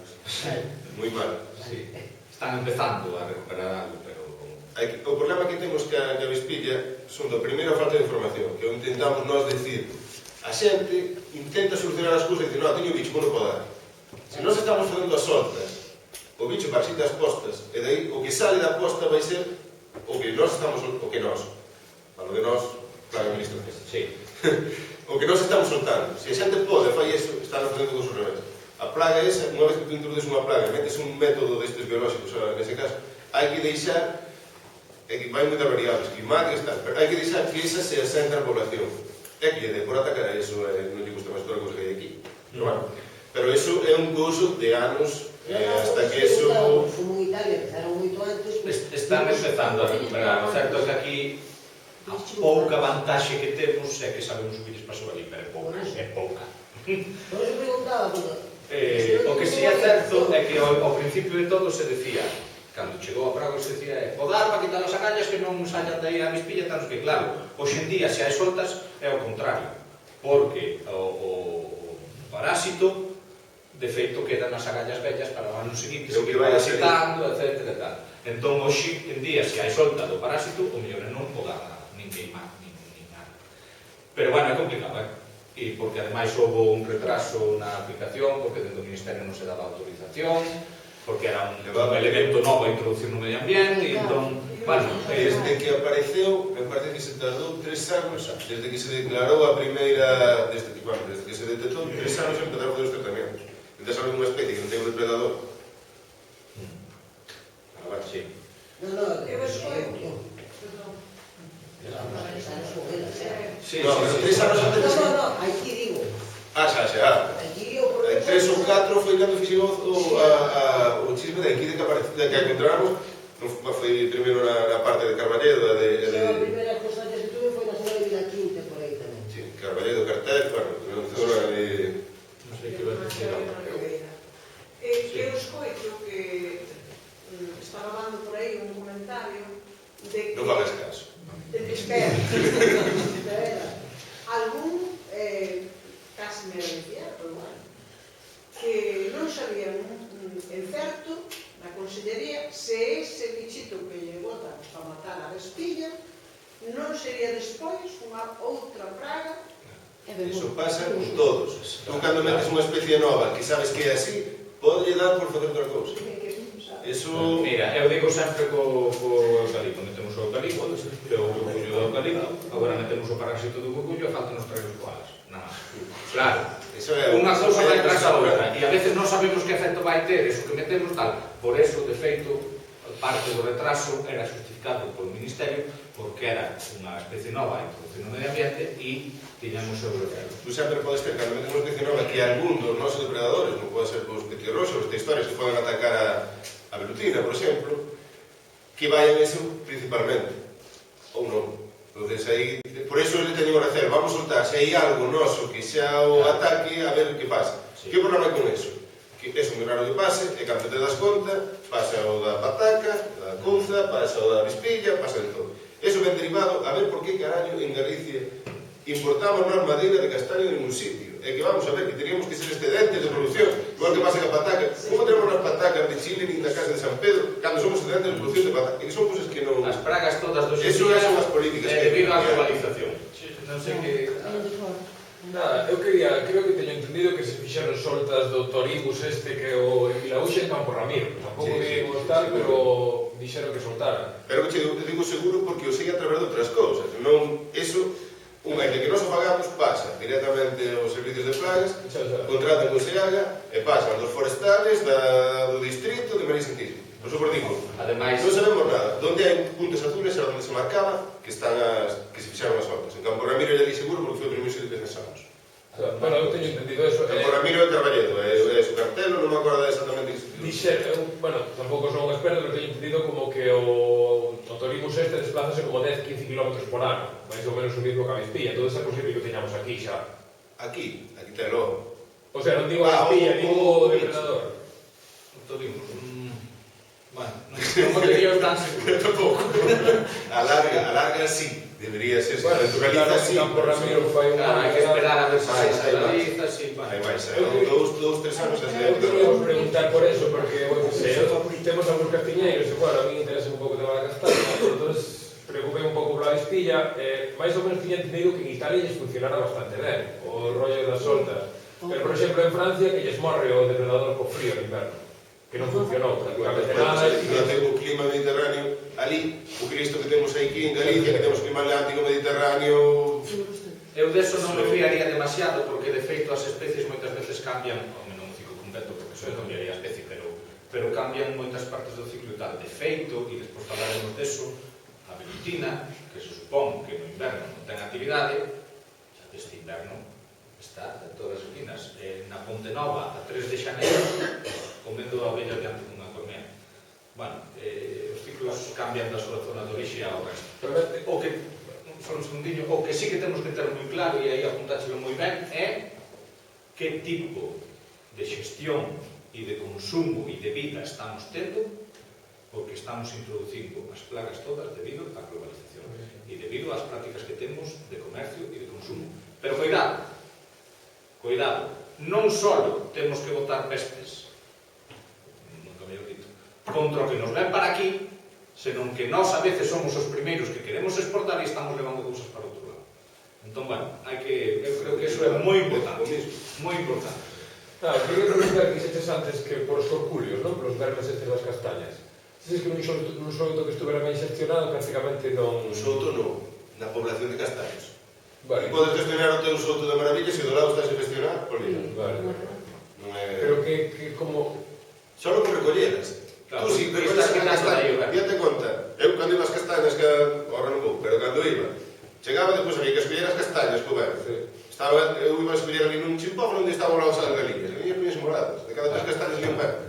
Eses vermes que comen as galiñas miñas non crían. Vale, claro, sí. Simplemente eso. Se tú colles como soutos que hai máis salva, que están sin desbrozar, que tú non das chegado, fai o ciclo completo, sempre. E cada vez hai máis. Porque hai un montonazo de soutos abandonados. Pero aquí, eu non sei os datos exactamente, pero nestas parroquias, máis ou menos, eu calculo que entre o 90%, 80-90% das castañas que deixen apañar. Un 90% de castañas, que teñas curculios, e que teñas outro máis, porque hai... Sí, bueno, pero como iso tamén, digamos, aquí outra hora. Bueno, en Galicia, recentemente, non tan recente, pero bueno, hai unha XP da castaña, que pode ser tamén ser unha vía alternativa. Non me vou a falar aquí das denominacións de orixe, pero bueno, pode ser unha alternativa. E despois eu creo que temos uns montes con boas condicións para albergar outro tipo de produción de froitos. Quizáis son os cultivos máis dedicados e que hai que ver onde se poñen ou non, pero a produción de noces e de atelás tamén é unha alternativa interesante. De feito, a noz, en xeral, como árbore ten, digamos, menos produción que un castiñeiro, pero o apañado tamén é de outra maneira e o prezo tamén cambia bastante, porque pode chegar a ser o doble. E combinadas. Claro, unha chega desa, se acaba vendendo madeira de nogueira, non hai unha madeira máis cara agora que se pode comercializar, así que podamos ter novas. Entón, bueno, pode chegar a cortar máis. Entón é outra alternativa que non vale para todos os sitios, pero que pode ser interesante tamén. Aí xa nos permite marcos máis pequenos, o mellor de 8x8 ou 6x6, dependendo, eso habería que verlo ben, pero pode ser unha alternativa importante. A produción apícola. En Galicia houve sempre unha importantísima actividade apícola e temos un patrimonio cultural referente a eso grandísimo. O que hai en Galicia é pouco gran produtor e moitos pequenos produtores, que por outro lado é moi interesante. Hoxe en día pode ser, non digo que difícil, pero bueno, relativamente tal, vivir só de eso, pero como rentas complementarias é moi importante. E se o bo que temos en Galicia son dúas cousas. Unha, que sigue habendo unha gran tradición de consumo de mel, porque nunca se perdeu a venta de mel en feiras, etc. e tal, de botes da casa, e iso que nos leva a que a xente ainda conserve ese sabor, ainda conserve esa tradición de comprar o mel, etc. Co cal temos esa base. E por outro lado, que temos un mel moi relacionado coas producións do monte. Aquí non hai grandes cultivos onde se leven as abellas para polinizar e ao mesmo tempo coller o néctar e facer o mel. Grandes cultivos agrícolas, me refiro. E iso, o bo que ten, é que temos un mel cunha produción moito máis salvaxe, o chamo, como queiras, ou natural, ou que sexa. Se encarga de promocionar o mel de mellor mel que hai agora de eucalipto. Esperemos o que dura o mel de eucalipto, porque o tipo de produción que temos de eucalipto xa non florean. Pero refírome a que non ten tanta influencia de agrotóxicos e de historias e tal como pode ser o mel de outras rexións que están moi vinculados a producións agrícolas nas que hai unha no que se aplica continuamente agrotóxicos e todo isto. Entón temos esa vantaxe importante. Aumentou moito o número de produtores de mel, o número de apicultores e apicultoras. Hai cada vez máis tecido asociativo respecto a eso e cooperativo en canto a transformación non que non a necesita, pero bueno, de envasado e todas estas cousas. E non só é o mel, sino que hai outros moitos produtos ainda que non teñen a saída que ten o mel de momento, como pode ser o póleo, o propóleo, etc. Entonces é unha actividade moi importante como actividade complementaria das rentas familiares, moi importante. Tamén aquí temos un handicap importante que son as enfermidades. Hai que controlar moito iso, a varroa tamén nos veo de Asia, e agora temos a velutina. A velutina está causando grandes estragos en moitas zonas. Aquí vou dicir claramente a administración non fai nada. E o que vos decía antes, que están cambiando os hábitos de ciclo. E se non inverna, pois non sei que se non será peor. Entón, bueno, ten esa problemática importante. En canto a produción de madeira, hoxe en día temos dúas producións no país. Eucalipto principalmente e piñeiro. Nun 90% para triturar. Non hai outro tipo de transformación. E o gran problema que nos atopamos hoxe para ter outro tipo de madeira ou outro tipo de transformación ou de comercialización é que se perdeu todo o tecido industrial que existía. Hai unhas grandes industrias que os pequenos aserradoiros prácticamente desapareceron. Hai poucos aserradoiros que queden de traballo de tabla de pino, por exemplo, e hai moitísimos menos que traballan hoxe en día as frontosas. Entón, a primeira parte é que para poder ter unha produción nese sentido é importante recuperar o tecido industrial que transformaba todos os pequenos aserradoiros que non existen. E despois, por un lado, eu creo que teríamos que ir ainda nesas especies a outros tipos de producción, non a producir en poucos anos para triturar, pero sobre todo o que temos que facer é un cambio de idea e de tipo de especie de comercialización e de traballo. E para isto sí que é moi importante os montes veciñais, porque nos vamos a ir a turnos e a quendas de corta máis longos. E iso, ao millor, nas unhas propiedades particulares, a xente non é tan factible, porque, como decía no principio, o que queremos é cortar o tan carballos por tanto, que sexa tal, pero o monte veciñal pode ser o inicio de toda esta transformación e pode ser o espello que miramos.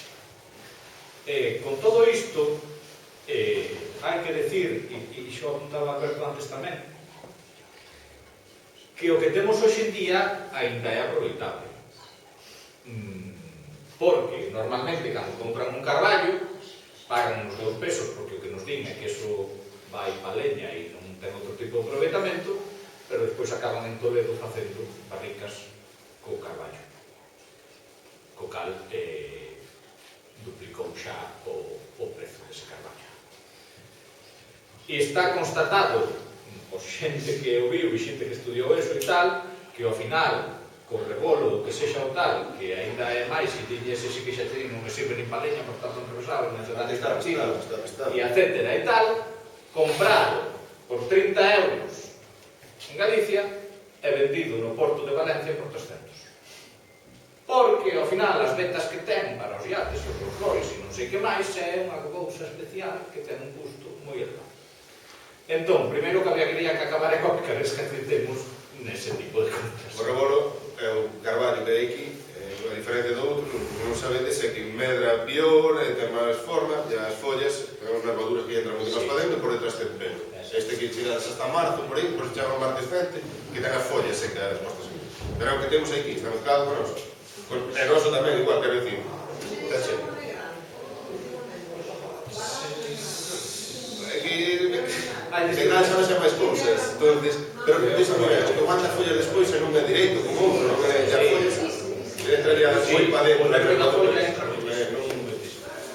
Entón, bueno, o primeiro é que hai que acabar con iso. E despois o que temos é, vamos a ver, falase moitísimo, por exemplo, do carballo francés e os viños nas barricas de carballo francés e no Bernato, non deixa de ser un carballo como que temos aquí. Punto, non hai máis. Con outra gestión, nada máis. Que pasa? Aquí o que fixamos foi cortarlos todos, e entón hoxe, se queremos empezar a plantar e cortar en turnos de 100 anos, a mí non me vou vir moito máis non xa lá, que poderían ser moitos máis, pero en turnos de 100 anos, claro, temos que esperar a que nos medren. Eles o que fixeron foi xestionar o que tiñan e hoxe están cortando cada ano, porque este ano cortan esta, e cando ven cortan esta, e cando ven cortan esta, e cando volven ao ciclo xa lle pasaron os 100 anos e volven a cortar esta. Claro, e aquí o que fixamos foi arrasar con todo e hoxe se queremos recuperarlo hai que darle tempo. Por eso digo que en determinadas cousas os montes veciñais poden, nunha parte do seu monte, empezar a apostar por este tipo de cousas que van máis a longo prazo, que é máis difícil ou mellor poñerlo nas parcelas. Eu dicía, cando se fala das políticas forestais, a Xunta, xa se de outras historias a potenciar iso. Efectivamente. Acabamos forestacións de pinos, de pirófitas, de eucaliptos, e por aí. Se non hai ese interés... Aí o problema que pode haber é a rentabilidade económica. É onde se vai que meter a Xunta. Ao cabo as comunidades de monte, sí, pero como podes subvencionar ou incentivar a plantación dunha... E pode ser que non teñas unha... Beneficios fiscais, axuda a plantación, 40.000 cousas podes facer. Pode ser que non teñas unha... non sabe a palabra, que non recuperes esa inversión e que teñas un beneficio en pouco tempo, pero pode haber beneficios fiscais para as comunidades ou para a xente que teña ese tipo. E damos conta unha cousa, todo o mundo, cando falamos disso, plantease, claro, que hasta dentro de 90 anos non vou ter carne. Eso non é certo, porque pode haber secas, pode haber produción mixta, podes ter ganado, podes ter 40.000 cousas accesorias. Para a xente plantease, non planto isto porque non... Dixe alguén que planto un teixo que corda que estamos anos. É dicir, é saber, non é... O que hai aquí é unha produción combinada, efectivamente. E despois dádevos conta dunha cousa. A veces denostamos o carballo polos anos que tarda, pero eu vou vos decir unha cousa. Os carballos en moitos sitios tratabanse igual que estades dentro dos cañoneros daqui. Cortados en altura, trasmochados en altura. Un carballo trasmochado en altura, en 20 ou 25 anos ten vigas. Cuidado. Estamos falando de 25 anos, ou 30, dame igual, a quenda de corta dun pino. Cando o pino verdes para triturar por 4 pesos, e cando as vigas de carballo se poderían vender como turnos. Claro, para iso xa hai que ter un carballo bello, grande, e que lle poidas facer outras moches, non pode ser plantalo e xe pretender eso. Pero é que temos moitas producións alternativas. Un carballo trasmochado dá vigas en 25 ou 30 anos. E tes vigas de carballo producidas. Entón, claro, non todo é pensar que teño que contar un carballo e que ata 120 anos ou o que sexa un tal. E hai outros tipos de producións, e hai outro tipo de tal, hai cerdeiras, hai nogueiras, hai etcétera, que tal. Dadevos conta dunha cousa, non o vou poñer como exemplo, pero si quero que o vexades. IKEA, de que fai os móveis? De bidueiro. Eles chegaron ali e dixeron, que temos nós aquí? Coníferas e bidueiro. Pois nós facemos móveis de bidueiro, que aquí parece-nos que é unha merda, moitos non son, pero bueno. Pero eles montaron un imperio a partir do bidueiro que era a especie que eles tiñan ali. O bidueiro pode chegar de 2.000 a 3.000 metros de altitud, na cima do faro, con plantas bonsais, Claro. unha procedente que vai de Guadalajara, Efectivamente. que non van irei, é o mellor 5 días do posto de bidueiro. E non faz moitos iluminados por plantar os cerdeiros. A ver, O podes saber o que se bidueiro, planta. hoxe en día casi as Podes veces que plantar vai a bidueiro. máis altitude en Galicia. Sí, é que temos que ficar máis altitud. Outro dato, a pasta de papel non só se fai como o elito. Os países do norte fan o con coníferas. Iso ten que ser jodidísimo porque coa resina que teñen, pero fan a pasta de papel con coníferas. Pero que ahora vou vos dar outro dato con respecto ao bidueiro. A pasta de papel de bidueiro é bastante boa. Que pasa? Para producir unha tonelada de pasta de papel fan falta 3 toneladas de eucalipto ou 5 de bidueiro. O rendemento é algo menor, pero as pasteiras podían ter igual rendemento e aquí teríamos outro monte, inda que fose de cultivos, que non é un bosque, teríamos outros montes, veramos unha producción, a sabido é que non é eucalipto, por exemplo. Entón, bueno, quero dicir, con isto digo que hai moitas voltas e moitas historias e que temos que ir camiñando cara a ese tipo de cousas e que os sitios que teñamos de viñeiro, que sea unha boa zona que se ese viñeiro e que non nos impresiona outras cousas e nos deixe para outro tipo de aproveitamentos, hai que tratarlo de outra maneira e non que todo vaya para tributar tamén, etc. Entón, bueno, quero dicir, hai moitas alternativas aquí e sobre todo a producción combinada, porque teñamos unha producción de madeira nun monte non quer decir que non podamos ter rentas intermedias de outro tipo de aproveitamentos. Unha cousa intermedia, unha ruta a cabalo por medio dos carballos. Está, que hai 40.000 cousas. Pero eu falo porque nos temos algún montes onde ten mitad pastizal e mitad produción de piñeiro, aquí está o adulto. E esas xente, bueno, ahora estamos un proxecto de cortar zonas de castiñeiro, de piñeiro, perdón, e replantar en castiñeiro. Proxecto a largo plazo, pero que eso lle entre a xente na cabeza. Estes que son novos, non hai máis historia. A xente maior non vai entender. No, pero o problema non é a xente maior, neste caso. Claro, A xente maior está a favor porque recorda o anterior. O problema é un intervalo de, digamos, 40-60. Claro, digo 40, digo 60, xa me quero jubilar. Claro, mira, pero eu aí o que creo que, por eso eu falaba das comunidades de montes. As comunidades de montes dados para ir facendo as cousas a poucos e facer cambios. É dicir, non fai falta quitar toda a superficie de piñeiro agora. Claro, claro. Se eu vou cambiando certas hectáreas para outro tipo de produción madeireira e ademais combino con outro tipo de aproveitamentos, como ustedes solando, como pode ser que haxa cultura ou outra cousa ou tal, e deixo unha parte con ese piñeiro que me siga a nivel de madeira, porque aos outros niveles as rendas intermedias teño as carnanas, no caldeiro, no apícola, etc. Moito mellor co piñeiro. Pero a nivel da madeira, se eu sigo mantendo algunha zona de piñeiro que me vaya traendo esa reversión cada 30 anos ou que sexa tal, pero ao mesmo tempo vou cambiando outras zonas cara a outras especies e vou facendo un cambio paulatino, teño esa opción. Claro, son as parcelas pequenas e particulares que lle paso, ou cambio ou non cambio, ou... Pero por eso eu falo que non as señais. Con ese 40% que tú tens que revertir obligatoriamente no curso, vendín estes pinos, claro, pues, onde botéis estes pinos, aí teño 40% invertido. Claro que está. Vas tendo por edades, está dicindo ele, e vas tendo, empeza a ter rendimiento, e tetes pinos do outro lado, xa se van a empezar a dar as castañas, xa van melhorando isto, a xente vai seguir vendo que entran cartos, así comencemos, non? O uso gandeiro, eu creo que sigue a ser hoxe en día a alternativa máis importante nos montes.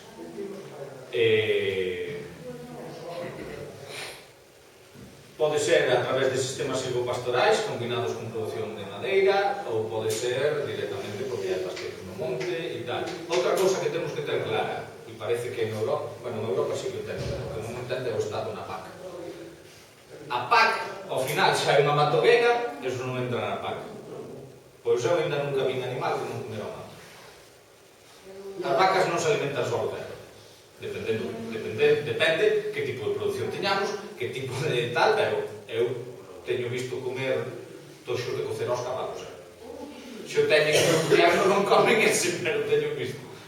E no da paca hai outro problema, que as axudas agroambientais, por exemplo, a xente que ten o gando nas parcelas de mancomún que pastan todas xuntas e todo demais, non ten esa superficie non lle computa agroambientais. É dicir, a vaca está pastoreando no monte prácticamente todo o ano, que pastorean as vacas de 4 vecinos que son pixados que quedan con vacas, esa superficie que agroambientais non la permite, non lle la computa. Pirinche un mínimo de 10 hectáreas, moita xente quedase fora.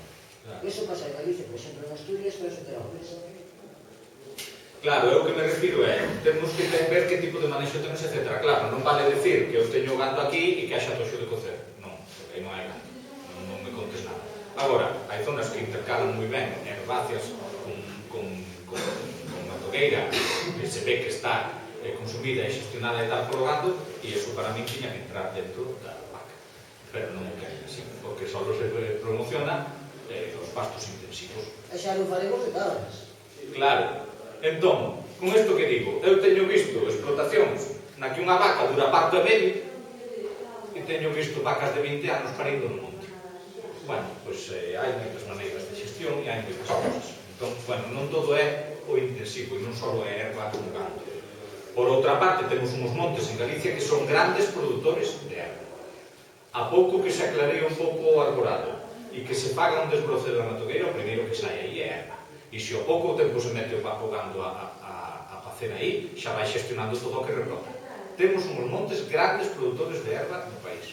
Moi grandes produtores de erva. Entón, hai, digamos que, dúas maneiras de facer o aproveitamento no monte.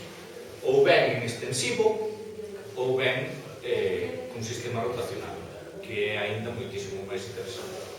O extensivo está moi ben, porque se alonxa todo o intensivo, entón, cando está libre no monte, está pastando, está non sei que, pero a veces pode levar ao risco de que hai certas especies de preferencia por ese gando, e entón sempre vai a comer esas especies. Entón, esas especies nunca acaban de rebrotar e de volver a producir. Entón, a veces leva a un cambio total na composición herbácea e de matogueira que hai no monte. Se o facemos en rotación, o que temos é que cargas gandeiras moito máis elevadas, instantáneas, na que está un mes facendo esa parcela e atrás dentro de 3 meses non volve, co cal fixo moita máis presión na parcela, quitou máis a matogueira, aproveitou todas as especies que había aí, non só a que era máis preferida por ese gando, pero ao mesmo tempo, como tardamos uns meses en volver esa parcela, todas esas especies poden rebrotar. Senón, as especies máis apetecibles acaban por rebrotarse, porque sempre vai a comer a esa cando está por todo o mundo. Entón, o sistema rotacional é moi interesante.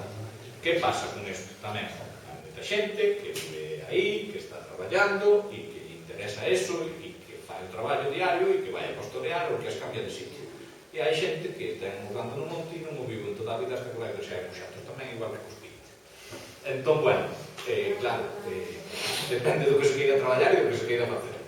Pero o extensivo está moi ben, pero máis interesante ainda é o sistema rotacional. Para isto sí que é o custo un pouco máis elevado, porque hai que facer uns peches intermedios, etc. e tal. Normalmente son con estacas de madeira e arame ou malla. Incluso aquí pode ser moi interesante pechar con paus vivos, carballo, de salgueiro, de loureiro, etc., que nos vai formando seres, e ao final deixa de ser unha estructura implantada aí e recuperase moita parte do que eran as seres antigas e que eran un refuxo tamén de animais que nos sirven moi ben para pechar, etc. Despois, a cabra, por exemplo, controla moi ben as silvas e os toxos, sobre todo se son novos. O que pasa que, bueno, pode ter unhas exixencias máis tal en canto a refuxio. A ovella come brotes novos de toxo e de urces tamén, pero favorece moito a implantación de pastos porque come moi a rente do chan, pero iso tamén lle leva a que ten moitas máis infeccións por parásitos. Ten necesidade tamén de certo refuxio e tal. O cabalo come o que lle poñas case, E o cabalo en canto a necesidades de manexo e refugio tal moi pouco, igual que a vaca. Eu teño visto vacas no monte que se arriman un pouco a unha árbore e chove algo e o resto ali non hai outra cousa, non hai un tendello tan sequera. Temos moitas razas autóctonas en todas as especies. Está a cabra galega, está a ovella galega, están a cachena, a limiá, a caldelá, a freiresa, a vienesa, a rubia galega, etc., o porco celta, que pode ser outro impulso tamén. O porco, aí xa vos falará moito mellor. Un manexo complicado, pero, bueno, é unha produción moi interesante. E o que creo eu que é moi interesante, ademais do sistema rotacional, son os rabaños mixtos. Na miña casa, na casa do meu pai, aquí non moi lonxe, en Monterroso, miña avó sempre decía que se facían 4 vacas, facían tamén 4 ovellas. Non había problema ningún. Porque o aproveitamento que fan é distinto. Cada un aproveita o tipo de especie pratense e a unha altura distinta. Co cal, os rabaños mixtos son moi interesantes para que cada quen poida aproveitar no terreo o que mellor lle vai e o mellor no mesmo terreo podemos ter unha produción máis alta, mellor control da matogueira, etc. O que sí, isto é un aproveitamento forestal regulado, co cal ou a través do plan de ordenación, ou ten, mentre non hai plan de ordenación, un plan de aproveitamento pastoral. Vale, se temos canto no monte, temos que ter un proxecto para ese aproveitamento. E por último, que non o temos aquí na guía, pero que quería comentar, tamén é importante, ainda que non tanto en volume hoxe en día, pero que si é importante a produción, e eu creo que pode ter un auxe tamén, é a produción de cereal. O cereal produciuse desde sempre no monte, foi a... De feito, o que falábamos antes, o monte era o que albergaba toda a actividade agrícola e gandeira nas aldeas. As terras de cultivo eran poucas, e o que se facía nesas terras de cultivo eran os cultivos anuais de pataca ou que fose tal, máis inmediatos, e o resto prácticamente era todo no monte. E o cereal igual, había moito cultivo de trigo e de centeo no monte. Non é un manexo complicado, temos bons solos de monte con moita materia orgánica, habería que facer uns laboreos, habería que preparar, etc. e tal, pero é unha produción que pode ser interesante. E hoxe en día, eu coñezo, por exemplo, na comarca da Ulloa, está habendo moita demanda por parte das panaderías de trigo do país, porque non está habendo trigo do país. E o trigo que nos vende fora é un trigo moi modificado xa, que é moi branco, que ten moita composición de almidón e de gluten, pero que non ten a calidade para cocer, é o que chaman fariña de forza, pero que ao final non ten a calidade para cocer, nin para o tipo de pan que poida ter un trigo máis rústico, e sobre todo, eu creo, estou convencido, de que as grandes intolerancias alimentarias veñen dado por este tipo de produtos. Se nós o único que comemos é gluten, pois xeneración tras xeneración mellor desenvolvemos unha intolerancia a eso, porque o noso corpo non estaba habituado. E estes trigos están moi modificados para que teñan grande contido de gluten. Non así o trigo do país, e agora estades oindo falar do trigo sarraceno e non sei que tal, que ten moi baixo contido. Agora están facendo estudios de que moitas das enfermedades ou os autistas e tal que teñen que comer sin gluten, porque o trigo que les está afectando moito a súa actividade dentro do que eles poden facer, non? O sea, son moi interactivos e tranquilizan. E estánnos agora dándoles de comer sin gluten. Claro, a ver, o trigo do país nese sentido non vale, porque sí que o ten, pero é certo que de cara á alimentación futura non vamos a ter eses trigos modificados con alto contido de gluten. Entonces, e hai moitas panaderías, especialmente eu coñezo aí esa zona, porque me toca máis de preto, que están demandando trigo do país, porque non hai. Entón, é unha alternativa tamén a ver onde se vende. importante. Bueno, eu tengo tamén que agora que a nova lei do pan galego están obligando a que o 30% do pan para que poda poñer pan galego ten que ser trigo do país. Entón, é unha alternativa tamén moi importante. Acabas de recuperar dúas especies e creo que hai outras dúas a punto de salir. Sí, ahora vai moito na liña por aí. A raíz da denominación do pan galego sí, pero eu xa coñezo os casos de patas, antas, e eso, aí demandan trigo. Entón, bueno, eu creo que é unha alternativa interesante, sí, relativamente sinxela, ten o seu traballo, o seu laboreo, e o que o primeiro ano non temos unha produción importante, etc., pero que pode ser tamén unha saída.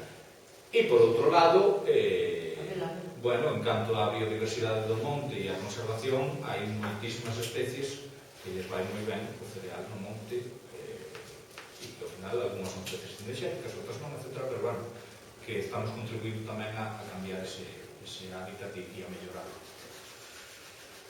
E non nos queda reflexar moito máis, que falei moitísimo. Son unha cosa que ustedes datos, aparte de todo, estamos falando, dados conta de muchísimas cosas.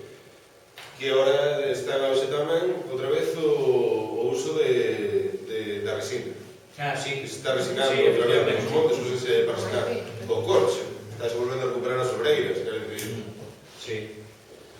A feixe, que podemos estar hasta que nos aburramos. Bueno, pregúntalle a Portugal o volume de negocio que teñen co do corcho.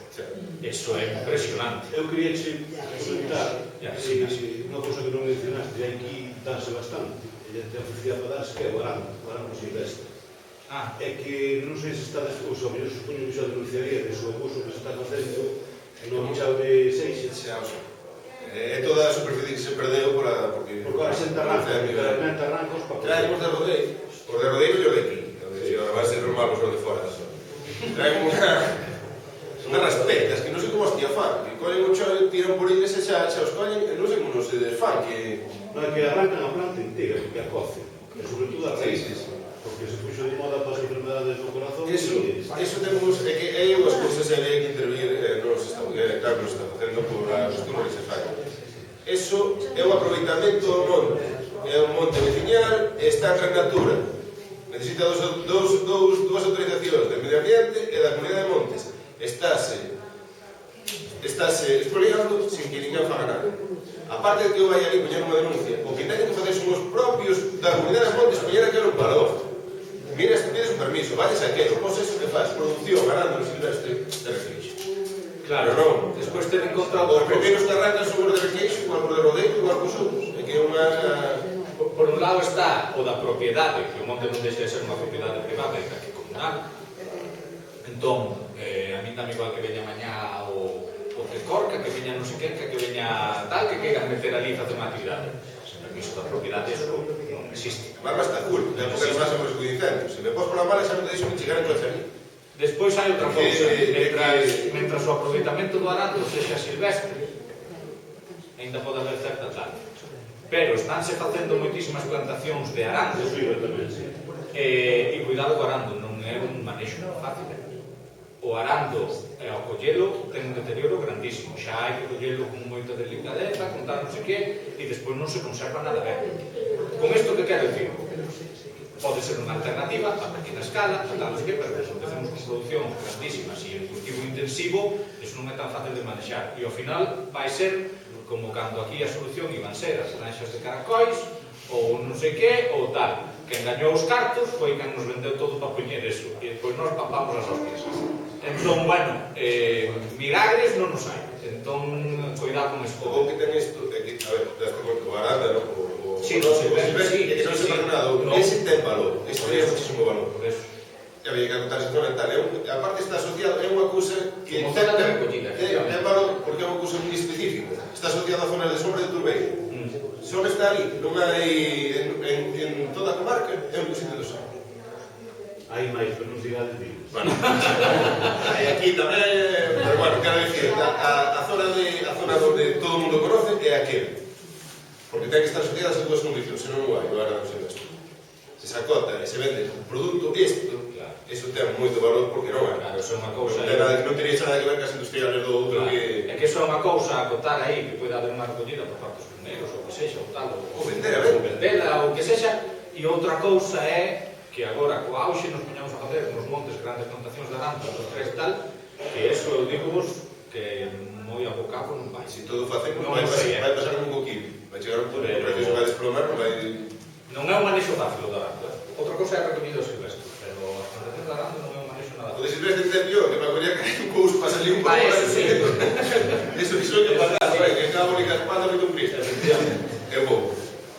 Pero non rompo nada. O licor que fai é moi exquisito.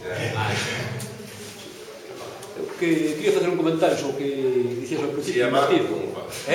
Si amar non o faces. Non, vale, é neutro, é neutro. Cando comentabas que o monte tradicionalmente non estaba arborado, tamén é unha impresión un pouco recente, quer dizer, non estaba arborado ao mellor nos últimos 100 anos desde o 1900, pero, quer dizer, produto precisamente do crecemento poblacional que houve no século XVIII. Pero antes do XVIII, si, os montes si estaban arborados. O que pasa é que chegaron ao século XX tamén, tal vez xa sobreexplotados, porque se usaban o que dixeches ti para o toxo para estrar, para a productividade das leiras. O que pasa era xa case unha terra máis de cultivo, que se estar os montes totalmente pelados é unha cousa tamén pouco sustentable e recente tamén, que foi unha cousa que xa Sí, claro, ¿no? Sí, igual que ben, é certo. Anteriormente o que existían eran bosques. Sí. Xunto con... Pero bueno, existía aí así moitísima zona de matogueira, non o mellor zona de cultivo de cereal ou de aproveitamento tan intenso do gando tal, pero a zona de matogueira en Galicia, ainda que na existencia deses bosques, era moi grande. Sí. Eu que está moi ben a puntualización que deches, porque ao mellor, claro, queremos dar unha idea de que non todo ten que ser arborado e damos a contraria tamén. Eu que me refería é que hoxe, porque de feito ainda discutí outro día ao conselleiro, que había moita marxe para brotar o monte porque ainda había moitísimas zonas de matogueira. Claro, que pasa? A minha impresión que me dá é vamos a por elas e a forestar todo. Claro. Entón, ao mellor en defensa desa iniciativa industrial e apoiada pola administración que está no país, a veces levanos ao mellor a decir as cousas que dixen eu e non explicalas ben. Eu creo que está moi ben a puntualización que fixetes.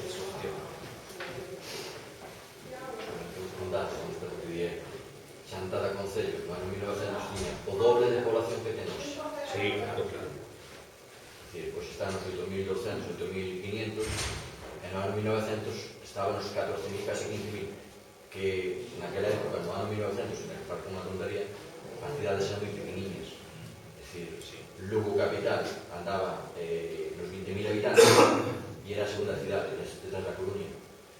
Vigo estaba nos 16.000, Orense, concello que antes non tiña o barrio da Ponte, que era un concello diferente, dicir, a Ponte era un concello, Orense do outro lado do río era outro concello, pero tiñan os habitantes do concello de Chantada.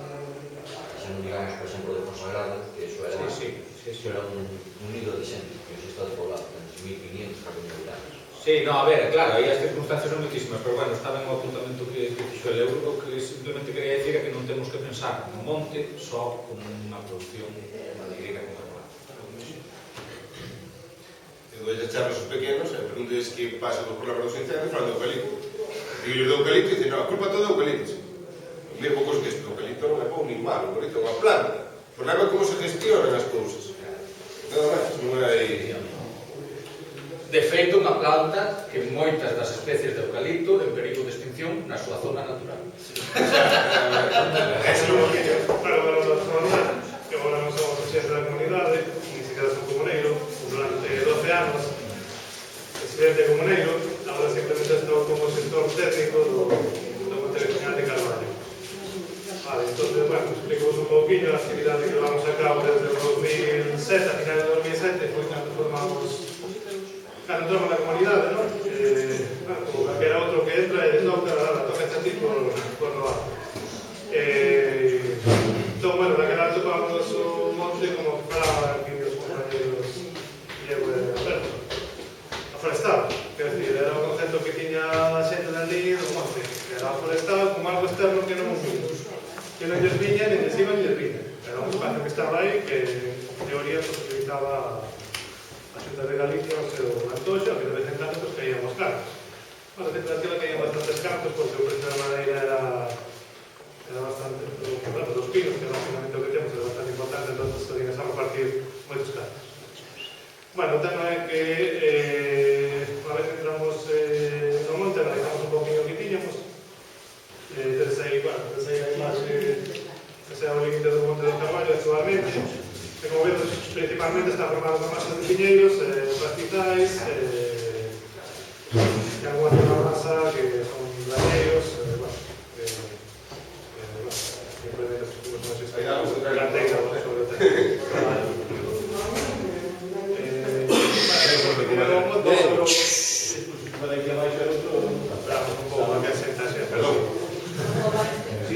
A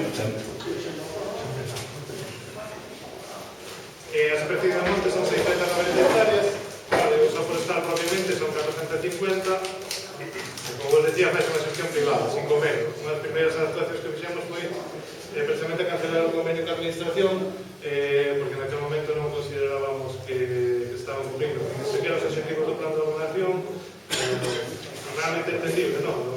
Un técnico é complicado que existe 20 montes, o que decir, hoxe en día os montes veciñais, os todos están capitalizados, necesitan ter de cerca un técnico ou asesoramento técnico que logre desenvolver ben o que é a propia xestión forestal ou ben outras alternativas como que fixemos en Caravaggio, non? Vai derivar un pouco ese aproveitamento forestal hacia outro tipo de aproveitamento. Bueno, cando entramos no monte, pues, víamos que Carballo tiña potencial de madeira importantes, bastante importante, xa un monte capitalizado con cotas. Puertas de las atrasadas, que, bueno, tamén, para tomar cosas máis cortas, pues, menos ordenas ao monte, porque sempre, si vas sempre ao turno, pues, é complexo que finalmente tenías un monte ordenado. Potencial micolóxico que tiña, simplemente non estaba regulado, fixemos unha cousiña, pues, explico despois.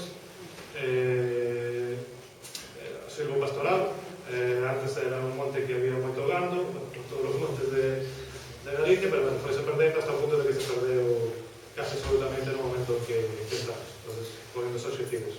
A sociedade recreativo é moi importante, porque é importante que a xente sinta que o monte é seu, entonces aí fixemos bastantes actividades relacionadas coas proteccións que, bueno, un pouco cada nova proxecto, cada nova protección, pues, tiene que ser toda a súa parte social e recreativa para que a xente, pues, digamos, que considerara algo importante, algo seu, algo valioso. Bueno, primeiro, evidentemente, tiñamos un potencial de madeira que o único que necesitaba era ser gestionado. Tiñamos un proxecto de regulación que eran os objetivos, non, de a persistencia do mismo, do rendemento sostenible e do máxima productividade, non? Foi o que máis traballamos. E creo que o máis importante do monte de Carballo é o que permitiu, pues, ir transformando o monte ou ir facendo unha xestión, mellor ou peor, porque ao final, decía Diego antes, levamos moito retraso na xestión forestal, é dicir, non temos ni idea, nós casi partíamos de cero, entón casi era un ensayo, non? Hasta no tema forestal, pues casi tes guías, tes tal, pero, bueno, casi que tes que ensayar moitas cosas, é dicir, o tema de animais, árbores, pues non ten nada onde recorrer para ninguna guía que se diga cales son as densidades, cales son os tens que facer, cales son as cargas, pues casi eso, pues, o fomos ensayando. Pero, bueno, a primeira cosa, pues, foi valorizar ese produto de madeira, que foi conseguir a certificación forestal FSC. Bueno, a primeira FSC, participamos nese proxecto piloto, fomos a primeira comunidade do mundo que certifica ese FSC. Fácil decirlo, non? Comunidades de montes, pues, Galicia, Asturias, León Alto, pero, bueno, é un orgullo, porque para nós foi un reconhecemento a malo, porque xa viñamos facendo desde o 2008, isto creo que foi o 2011, hoxe xa non é tan difícil certificarse, non vou entrar nesa tema, porque, bueno, é outra historia, pero, bueno, para nos como ben, significou por valorar a madeira un pouco máis. Como era fino, tampouco moito máis, pero, bueno. Aquí xa foi onde dixemos que bueno, o monte que había que darlle unha volta, que non todo podía ser produción de madeira, e que, sendo un espacio que era o que pertencía, o que viñan de moitos anos atrás pertencendo aos animais, ou os animais viñan pastoreando aí, pensamos, por que non xuntar un poquinho o tema de produción de especies arbóreas como animais. Bueno, ao primeiro proxecto, bueno, antes de nada vamos explicar aquí, porque vamos transformando o monte tamén, aí teñen unhas ideas así máis alientables. Os cortazógonos era un espacio moi grande, ocupaban moitas hectáreas e era improductivo, aquí non nos costaba cartos, decidimos convertirlo a pastizal. Por que? Tiñamos animais, tiñamos un proxecto de promesa galega de cabalo por orden galega en marcha, entón esos espacios os vamos transformando un pouco de forma natural, un pouco, bueno, pues, botando semillas, e así un pouco tal, outros xa facendo unhas labores máis concretas, improvisando esas zonas, porque son zonas que ao ter animais van a estar pastadas durante o verán, vai estar a erva tan pastida que un incendio que veña aí, non vai a pedir un problema problema o feito de que haxa combustible vegetal que evidentemente vai estar moi producido en Sobre un inciso do que está dicindo que é a portaforma que decir que se para un incendio. Fin de coña. E menos a especies tirófitas e o número de copas. O a quinta que non o ten. Entón, moitas veces é mellor fazer o que está dicindo ele é ter un sitio e non gastar un tonazo de cartos de mantenimento dunha obra que ao final ni siquiera pode meter unha carceta a andar por aí. Para que non vale para nada. A máis con as que Ourense ou así, que cortan un pouco mellor por climatoloxía ou tal, é necesario. Bueno, non o sei. Que os militares pasaron 50 cortalumes. Sí, ao final é un gasto que tampouco me deixo demasiado sentido. Pero tamén, menos na nosa zona, que climatolóxicamente, a redondería, pues, esta, para mí, é a opción. Despois, noso... ao lado das plantacións, os manos xa visibles de plan de ordenación, intentamos restar un pouco de superficie de pinar en favor de especies de frondosas. Nós, a nivel do proyecto de ordenación, definimos as planificase o monte, non? Según os objetivos que tens para él. Digamos que temos dous cuarteles propios que hai de pinar, de productor de madeira. Diseñamos un cuartel específico, non para frondosas autóctonas, que son simplemente de protección, de hábitats concretos. Temos hábitats prioritarios en tal, para os bañeiros, temos zonas de frondosas, as zonas cercanas aos ríos.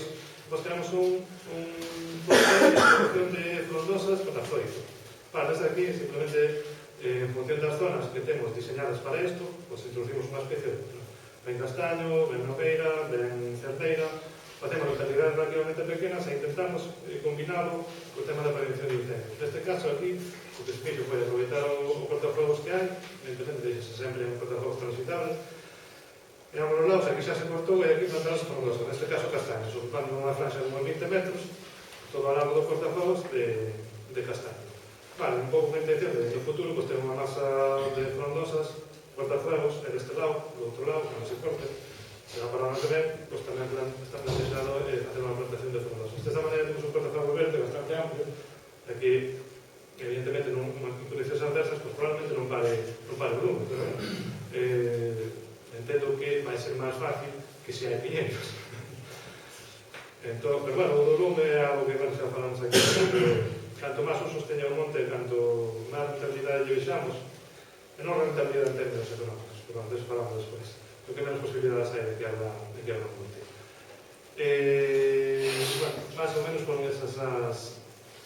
Bueno, como vedes aquí os cabalos, nas cortas que facemos, respetamos as frondosas autóctonas que hai. Bueno, basicamente carballos, en vez de ser desta maneira, sendo carballo. Mas que os de carballos temos moito, non sei se é esa razón de que lle puñamos o nome, pero, de feito, na zona de silvestres, posterior a clara que fixemos, temos unha regeneración, pero absolutamente increíble, de carballos. Non porque nós o decidíramos, senón porque decidiron merlos, sardillas, decidieron aí poñer as semillas.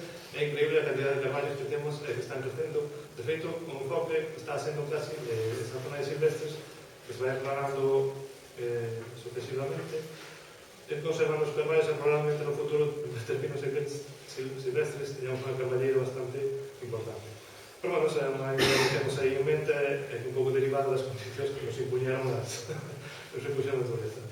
Pero, bueno, un pouco eso, buscamos a diversidade nas especies forestales. Consideramos que é o lógico é que non, aunque si tes en términos de producción económica menos rentabilidade, porque tes menos pinos, pero, bueno, por outra parte, pues, entendemos que van a estar máis sanos, que a fauna vai agradecer e que, como vou explicar, o tema silvopastoral vai agradecer moitísimo. Non vou entender moito, porque aquí teño era para preparar esta charla para outra historia, non convén agora rodar moito en teoría, pero, bueno, que o silvo pastoral é unha cosa que encaixa moi ben en Galicia, que a mí me parece que no tempo que vamos ensayando nestes 12 anos é algo que non podo decir que teña unha rentabilidade económica importante, pero si podo decir que é algo que non deu pérdidas e é algo que ten un potencial moi grande a hora de crear emprego. Non directo, porque a verdade é que non contratamos, bueno, si, ano pasado hemos contactado temporalmente a outras personas, pero, bueno, a xente da línea autónomo, ten as súas granxas, entón compatibiliza o traballo de gandería e seu co do monte, o tema de peixe, é dicir, creou xerou unha gran cantidad de movimento en torno á comunidade e tantas actividades que se levaron a cabo. Pois a comunidade en sí non é que gañe moito con isto, pero a xente que vive ali, sí, que é o que se trata, non? A comunidade non é, para mí non é unha empresa, para mí é como foi sempre, é dicir, un terreno que está ali ten que servir para que as persoas de ali pues, poden vivir mellor e poden disfrutar dele. De feito, unha curiosidade que acabamos ahora con o Centro Pastoral de Porto Centro nos estudios agora porque vexo aquí a captura de carbono, se non despois vou olvidar. Nos estudios era estudiar o solo, xa sabes que o Porto Centro ten bastante impacto sobre o solo e tal, tanto explico despois como que os temas que vamos a acabar agora, pero precisamente do estudio resultou que nos fala tanto do carbono neste tipo de sistemas, que era un 89%, aumentou a capacidade do solo un 89% de captar carbono. Se aumenta a capacidade biolóxica do solo, ao ver nutrientes, se ao ver todo é un xexinero, pino ben normal, é dicir, realmente animais, tema forestal combinado axuda a captura de carbono. Por tanto, incluso sea positivo, pero bueno, xa son palabras maiores que habrá que ir estudiando, porque o estudio custa 2 anos e a presentación é seguir con ele. Bueno, non sei se na universidade a ver, que non hai cartos por moi complicado. Pero, bueno, eso. Bueno, aquí sigo máis temas, pero xa son temas máis cuestións técnicas que tampouco tal. Bueno, temas de pastoral, na togueira, gando autóctono, para nós o gando ten que ser, traballamos única exclusivamente con gando estas razas autóctonas, entre comillas, a veces hai cabalos, que son por a raza galega, pero de monte igual. Non podes controlar a xenética. Pero, bueno, en todo caso, creo que as razas idóneas, as que mellor se adaptan a monte, é un pouco buscar a minimización de gastos. E iso ven da man das razas autóctonas. É dicir, son animais que casi non teñen de animar, se alimentan única exclusivamente do que ten no monte. Entón, para nós, ben, porque non entramos en gastos maiores, tampouco, como decía, que non temos unha rentabilidade. Entón, realmente o sistema non está pensado para que teña razas autóctonas, o sistema está pensado para que teña esas razas que foron modificando genéticamente, adaptando, que fueran cada vez máis eficientes cos piensos que se lle dan. Son animais que botados ao monte morrerían en 2 días porque foron tan modificados que xa non teñan as características propias que fan que unha raza sea rústica, non pode ser rústica. Claro, estou un pouco en contra do tema destas macroranxas e todo isto, me parece unha estupidez máis en Galicia, a pesar de que siga aumentando, que a veces hai unha ranxa de porcos e máis historias, pero bueno, é o que pasa. Gando autóctono, por eso, son de maior rusticidade, menor gasto sanitario, comprobado, adaptación, a propia cultura, que son razas que se viñeron traballando desde fallanos que se foron seleccionando desde España siglos, supoño, que están adaptadas ao noso territorio, pois non ao noso territorio xa, senón as características do territorio. Bueno, que convén non deixar perder, que convén seguir traballando nisso. Bueno, carne de bandeiras, bueno, que vamos explicar xa probablemente as explotacións, xa vos explico aí o tema. O beneficio que temos polo sistema silvopastoral, pues, evidentemente, o forma rozas mecanizadas, no tema das plantacións, o noso traballo temos desde os inicios da planta, da plantación de piñeiro, como non o pano, é unha combinación bastante boa, que se recomenda utilizar, porque nós aforramos, calculo que a veces non facemos nin rozas, depende da zona, depende do componente vegetal que haxe, non? Pero a veces non facemos nin rozas, pero si podemos calcular nestes 12 anos que nos aforrou unha roza, unha plantación forestal. É dicir, se antes se viñan facendo 2, ou mellor 3, ahora facemos 3. Más que nada porque unha vez que plantas, bueno, que trituras e tal, pues todo ese brote que sale, ya están os cabalos aí, de feito están aí, que decir, botamos unha plantación, plantamos, acabamos aí, non salen de aí, é que están apañando todos os brotes, o pino, sí, poden pisar algún, pero, quer decir, é máis o beneficio que indirecto, claro, a todo isto, claro, convencer a xente que é un beneficio indirecto, a xente só non ten de beneficios directos. Entón, claro, a mí isto me cuesta explicar moito na comunidade, xa, ni lo explico. Sí que o explico, pero pero en fin, Claro, para aquí non nos saltamos. Ao final é un aforro de cartos de manexo desa plantación. Sí, pero cando explico isto na comunidade sempre salta. Sí, pero onde están cartos? Onde están? Bueno, eu sei contento, eu sei que ao final non tal.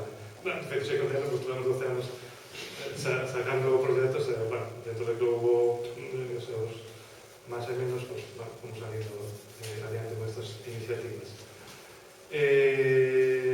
Inconvenientes, dificultades de gestión, evidentemente, necesitas xente, necesitas mano de obra, gastos aí, maior inversión en infraestructuras, tema de techos, gastos na xestión dos propios animais, sanitarios, tema da burocracia, dificultades que a convivencia de especies silvestres, sí, porque, bueno, non é fácil, está o xabarí aí, pero temos o problema este da peste, pois, bueno, está cambiando o sistema de cierre, porque senón non o deixaban ter a explotación, porque non temos que garantir que non hai ninguna intersección entre os nosos portos e o xabarí. De feito, non hai, non sistema que estamos traballando nos andantes, sí, teníamos interferencias co xabarí, agora non temos este ano, pasado, non tuvemos ninguna. E, bueno, como enfocamos na nosa comunidade, este tema de beneficios e inconvenientes realmente ven da man, hoxe en día xa non podemos plantexarnos traballar un pouco de 100 anos, porque as condicións cambian, nadie quer ir pastorear todo o día cabras ao monte, ou nadie está disposto a pagar. Unha vez propuxen, tanto nos importa esto, o sea, a administración tanto le importa que realmente se recupere o rural, en vez de crear plazas para funcionarios para estar en un edificio, porque non creamos plazas de funcionarios para ser pastores. Así igual, Claro, realmente é un problema ser pastor xa non porque non guste, a mí gustaría, me quero dicir, non tiene problema. Pues claro, económicamente, pues igual, que se paga. Pero non hai idea que soto, non sei que representante. Eso é por mí. Pero, nada, moitas veces non estamos dispostos a que non é unha realidade, non, que sí, pero que non. Nos importa máis a pantalla que a realidade, que o traballo. Bueno, multifuncionalidade. Empezamos, como dixen, no 2008 con cabalo de Porta Galega, vimos ao monte de 3 unidades, 890 hectáreas, cerradas con peche eléctrico, bueno, aí na foto non se ve nada, pero, bueno, o peche eléctrico conformado por fíos de arame liso, intercalados toma de tierra e toma de corrente para que sea máis efectivo. No primeiro momento, se era nada que pensamos para o logo, empezamos a metemos 6 fíos lisos. O logo tardou o primeiro ano, sí, pois non. O segundo empezou a pedir a técnica era chegaba a noite, era un burato, por debaixo de terra, caseime de levantar pedras para meterlo no burato, que non servía de nada, e xa dixemos, non, o logo non o podemos meter, non ten sentido. Neste sentido, estamos traballando en 270 hectáreas neste proxecto, e realmente non podes pensar en eso, porque se pensas en eso, acabas reducindo a superficie de pastoreo, expediendo malla, realmente os objetivos que plantexamos non eran tal. Ahora simplemente o que fixemos, quitamos o fío de fondo, poñemos a altura media porque teníamos un problema, outros novos, cando a primeira vez se probar, lle daba un calambrazo, en vez de tirar para atrás, non para dentro, e quedaba o cabo de dentro e a cría fora. E pasaba logo por ali, hola. Entón, non... cambiamos o fío de fondo, teníamos a media. De todo isto, nós vamos facendo modificacións, un pouco por o que vos decía, que non tes unha guía, non tes nada realmente... Bueno, ahora vai habendo máis cosas, pero, bueno, máis que nos vamos adaptando pues, con as circunstancias e os problemas que vamos tendo. Bueno, temos cabalos ben, moi ben, é dicir, un animal que apenas lle damos no inverno, ahora si vemos que dá un inverno moi chuvioso, moi largo, si le damos erva, pero por sinal é un animal que aguanta ben, o rústico, e ben. Importante que cando se empece a traer animais que veñen de monte, porque se se pasan por prados, nacen casas, pues, veñen moi mal nos cabos que las retiraban do monte, porque na que eran por raza galega, non estaban acostumbrados a comer toxo, e non se adaptaban. É dicir, moitas veces a hospiciar do animal vende que ese animal nazca e viva no monte, non tanto de que sea genéticamente máis adaptado, senón que é máis unha cuestión de dinamización da propia explotación. produtos que temos para o centro, ou para o cabalo, pois son o curro, onde facemos a rampa das bestas, evidentemente.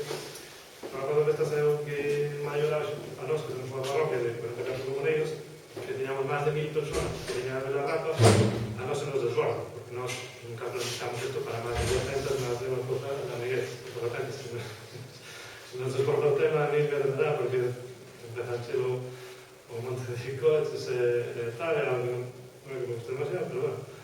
É así, bueno, non me gusta, pero agora que quedo o día siguiente, claro, que traballo. Pero bueno. A xente moi civilizada. Sí, bueno, agora tamén facilitamos agora, pero poñemos uns 30 capachos de basura agora.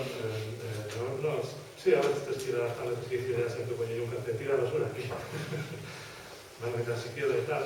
Pero bueno, é algo que tens que asumir, que é algo que vai en pro deste tipo de sistemas de pastoral con cabalo, porque non temos beneficio, incluso temos pérdidas, así vos podría decir, económicas directas, porque non somos capaces de valorar indirectamente o que nos contén o cabalo, probablemente nos dé beneficios, pero como directa económica con a venta dos potros temos pérdidas no contexto de que temos que marxar cierres, temos que producir infraestructura, en contexto económico puro e duro, pues dá pérdidas.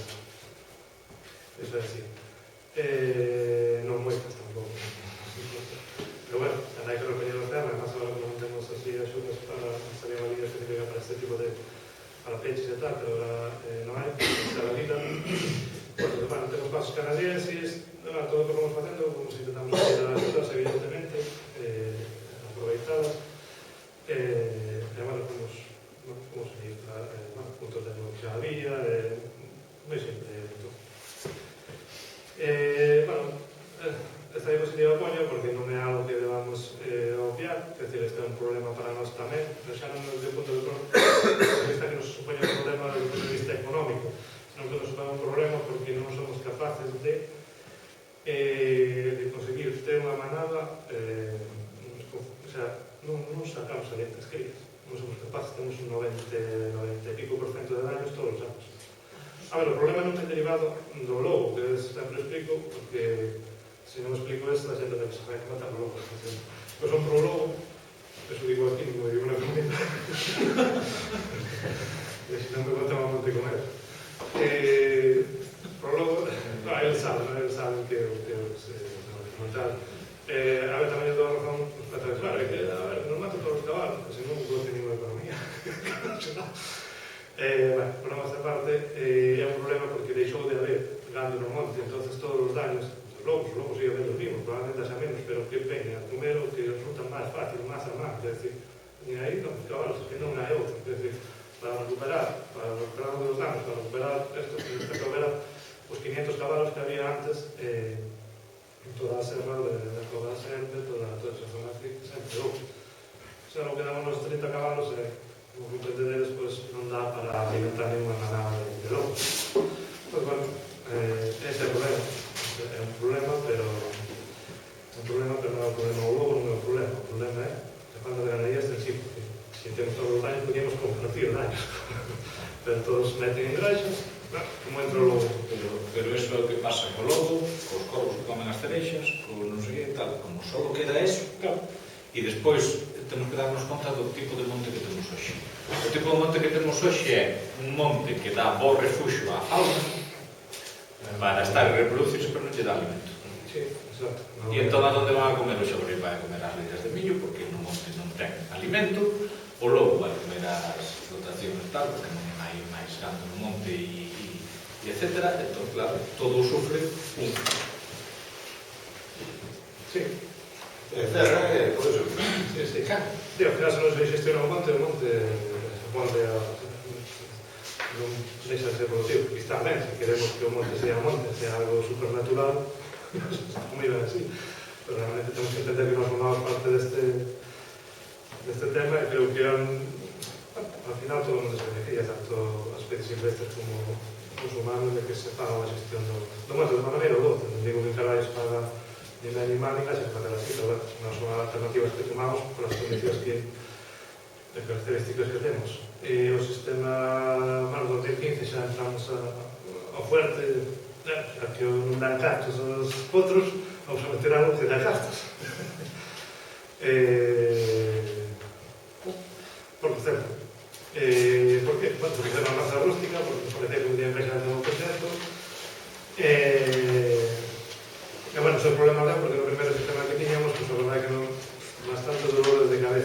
me deron estes bichos. Bueno, o que facemos é, evidentemente, aproveitar o matorral con este tipo de animais, que aproveitan hasta desde os brotes hasta as raíces. É unha maravilla porque despois de que pasan eles, ao ano seguinte o único que ven é erva. É dicir, é un pastizal. Ahora ben, como un ano tras outro vamos por cosas así, o único que tes aí é un desierto. É dicir, é un tipo de animal que aprendemos a manexar. É dicir, nós antes cerrábamos 20 hectáreas e tiñamos porcos aí, bueno, para a agricultura, para 5 anos ou así, error. Error porque casi caíamos pinos, é dicir, chegaron a roer os pinos. Son animais que, cando ves eso, dices, non me extraña que vos meteran entre 4 paredes. Porque este é resultar un arma de destrucción masiva. Pero cuántos estás metidos en 20 hectáreas? Pois, ten 30 hectáreas. Bueno, vamos a botar 30 hectáreas. 30 hectáreas, 100 porcos, pero non 100 porcos durante todo o ano, 100 porcos desde abril hasta San Martín, hasta que se van saindo. Porque no inverno sí que, en el que metas solo dentro, no inverno, porque as condicións son as que lle gusta pozar, se nas saludez chegan para que chegan. E agora que facemos é... Como? Despois de moito máis que inverno. Sí, porque está máis húmedo, está máis seco, non pozan tanto. A ver, hai outra técnica que é aniñalos. Non os aniñamos porque... por esto. Básicamente non nos aniñamos porque nos interesa que pozan tamén. É dicir, o monte está bravo, é má parte das bravas, e se anillas, claro. Claro, os indios tamén é que aren, porque só agora o sistema que temos é que só están en unha zona 5 hectáreas un ano. E o ano seguinte xa non podemos estar. Tenemos un sistema, facemos unha rotación deles, estamos con un corpo central. Entonces, a idea é, ao mellor ao cuarto ano, xa está outra vez generado todo, probablemente, e poden volver aí, ou se o sistema está pensado para trasladarlo a outro lugar, de outro tipo de animais. Pero, bueno, nós facemos é, se metemos os corpos, non creamos ali, pero o tema do xabarín, podemos facer, necesitaremos unha infraestructura xa máis potente para evitar o entrado do xabarín, todos os animais que entran castrados, para o xabarín tamén, bueno, o xabarín é que non pretendemos criar, se pretendemos cebar. Claro, cebar, utilizando ao máximo os recursos que hai no monte, aportamos cereais, igual, porque se non tardaríamos 3 anos en criar un corpo, sería moi económico, hace que se chegaba a criar ben, non sei, igual sí, pero bueno, os ciclos que facemos son de 14 meses, vale, máis ou menos, entre 12 e 16 é o que tal. Entran con uns 4 ou 5 meses na primavera para salir o San Martín. O sistema que temos é este, vale, é un curro central rectangular, non é rectangular por calquer cosa, senón que facilita moito o manexo, que sea rectangular. Bueno, estas ideas viñeron todas de meter a pata constantemente durante 4 anos. Vale, entón, chegamos a esta idea. Bueno, queremos un proxecto que está financiado ou foi, porque acabou este ano, financiado por Fondos FEADER, onde, pois, nós teníamos que crear unhas instalacións modelo, aproveitando o que tiñamos, reconvertindo o que tiñamos, adaptando ao sistema que fora viable. Pois, o que tiñamos non considerábamos que fora viable porque non era viable en canto a manexalos en masas arbóreas da maneira que facíamos. O recinto rectangular, onde, bueno, se ve aquí, non? Por aquí son, sí. Bueno, temos refugios aí interiores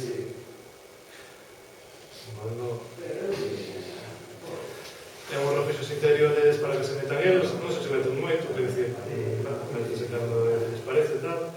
Este é o madeiro, todo isto vai llegar a o madeiro, esta parte de aquí é un remolque, un museo móvil, todo tiña que estar pensado, porque se o quixemos nada de cimentación, porque todo ten que ser móvil, entón nada de cimentación, todo ten que ser modular, porque así digo o título, non? Que explotación de parcela é un sistema modular, transportable e autónomo hasta certo sentido, non? Pero bueno, ten eso, ten a forma rectangular, ten dos portas aquí pasadas no principio e no final, este é a manga de manexo. Entón, son animales máis difíciles de manexar que hai, é dicir, os peores, son rebeldes, se non queren o sistema que teníamos antes, nos botaba imposible meterlos casi na manga, porque que che fan frente, quer dicir, Chega un momento que se non queren entrar, non entran. Ou falles entre 10 e non entran. Mas é un animal que se fai a fronte e se pode entrar a morder. Se non quere, non quere. Desta maneira o que facemos Vamos todos para este lado, por esta portilla, depois abrimos esta portilla de aquí e cerramos aquí, entón xa é moito máis fácil de guiar, porque vais unha lona, eles non te así non ven, eles andan moi ben. É dicir, se te pones aí as manos, olvídate que te van a quebrar, vamos, como Messi ou máis fácil. Entonces, simplemente tapas, elevas, e van entrando, todos tranquilos, que decir, que antes, que parecía que era unha pelea entre animais e porcos animais. Era un estrés constante. Aparte, un estrés constante nunha lameira impresionante. Como limitamos o tema da lameira? O tema da lameira limitamos a utilización da area. A area non era de lote especial, que a area tanto das camas blancas. Eso si o poñamos tanto nos cobertizos, e agora, a primeiro só empleamos nos temas cobertizos. Ahora vamos a emplear no tema do propio curso. Porque a area, a permaza moi ben cando chove, se queda durilla, ese tipo de area que eu teria, unha area fina, suplementa a auga, fai duro só, non fai tanta auga. Na que chega a facer unha pouca, non é a mira que teníamos antes que nos instalamos durilla, sen esa fina. Entón, o silo que expliquei antes, creamos un silo que é un remolque con unha cisterna arriba, os silos que hai todos son para a cimentación, se coñece que nos valía porque teníamos que cimentar e se non se movía, entón pedimos un remolque, depois fotos, montamos aí o silo, sin fin, o sistema é o mismo que a granxas, que é dicir, un rotor sin fin, uns dosificadores e tal, avanzar un pouquinho a isto. Logo temos un módulo de acceso que para facilitar a carga e os tratamentos sanitarios sobre bebedeiros e tal. A ver, en fotos que se ve mellor. Isto de aquí na caseta, todo o sistema funciona con 6 módulos fotovoltaicos de 250 vatios. Vale, dentro hai unhas baterías, dúas baterías de cel potentes, que máis que ter moitos módulos fotovoltaicos, que tens ter unhas boas baterías. De feito, este ano sí foi o primeiro que nos fallou un tema, porque, vamos a ver, venían 2 meses, non vimos o sol casi. Entón, claro, as baterías van perder a partida, non recuperan, e, bueno, tenemos que recargadas. Pero, en xeral, se ven un inverno normal, que ven o sol, as semanas así, pues o sistema está pensado para que funcione. Pero eso que es para la corriente... Sí, para moverlo, básicamente, necesitamos a corriente eléctrica para mover un motor do pienso do sin fin, un motor que sin fin, para o tema da auga, a bomba de auga, a ver, se te vas a que se pasa unha auga por ali, ou se tens unha fonte dentro algo, pues ben, pues nós tenemos que ter un tubería con un depósito para mover ese motor, despois luz para tal, enerxía para o tema de cámaras, temos o sea, diseñamos un sistema, apoñamos cámaras para poder controlar a distancia o tema, o sistema de alarmas, que temos por se falla agua, se falla o pienso,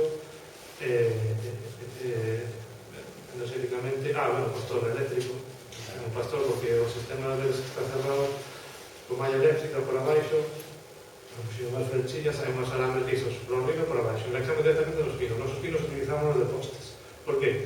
Porque realmente os vamos a quitar no siguiente. Entonces, utilizamos porque non unha propia brida, pues, agarramos o alambre ao pino, e despois sustentamos.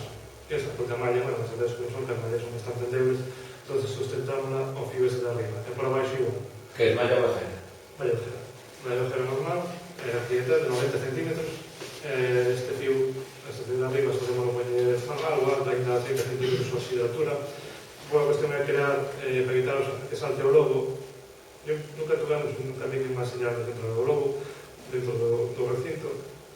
Eu creo que ten medo a saltar, porque chega un momento que proba, que dá o calambrazo, e despois que este fío de arriba, eu creo que, como non o percibe ben, tamén está aí, non é ben saltar un muro propiamente que ves que non saltar un fío. Se por mates, a mesma altura, pero vamos a saltar un muro, pero vamos a saltar un fío. Mal medo.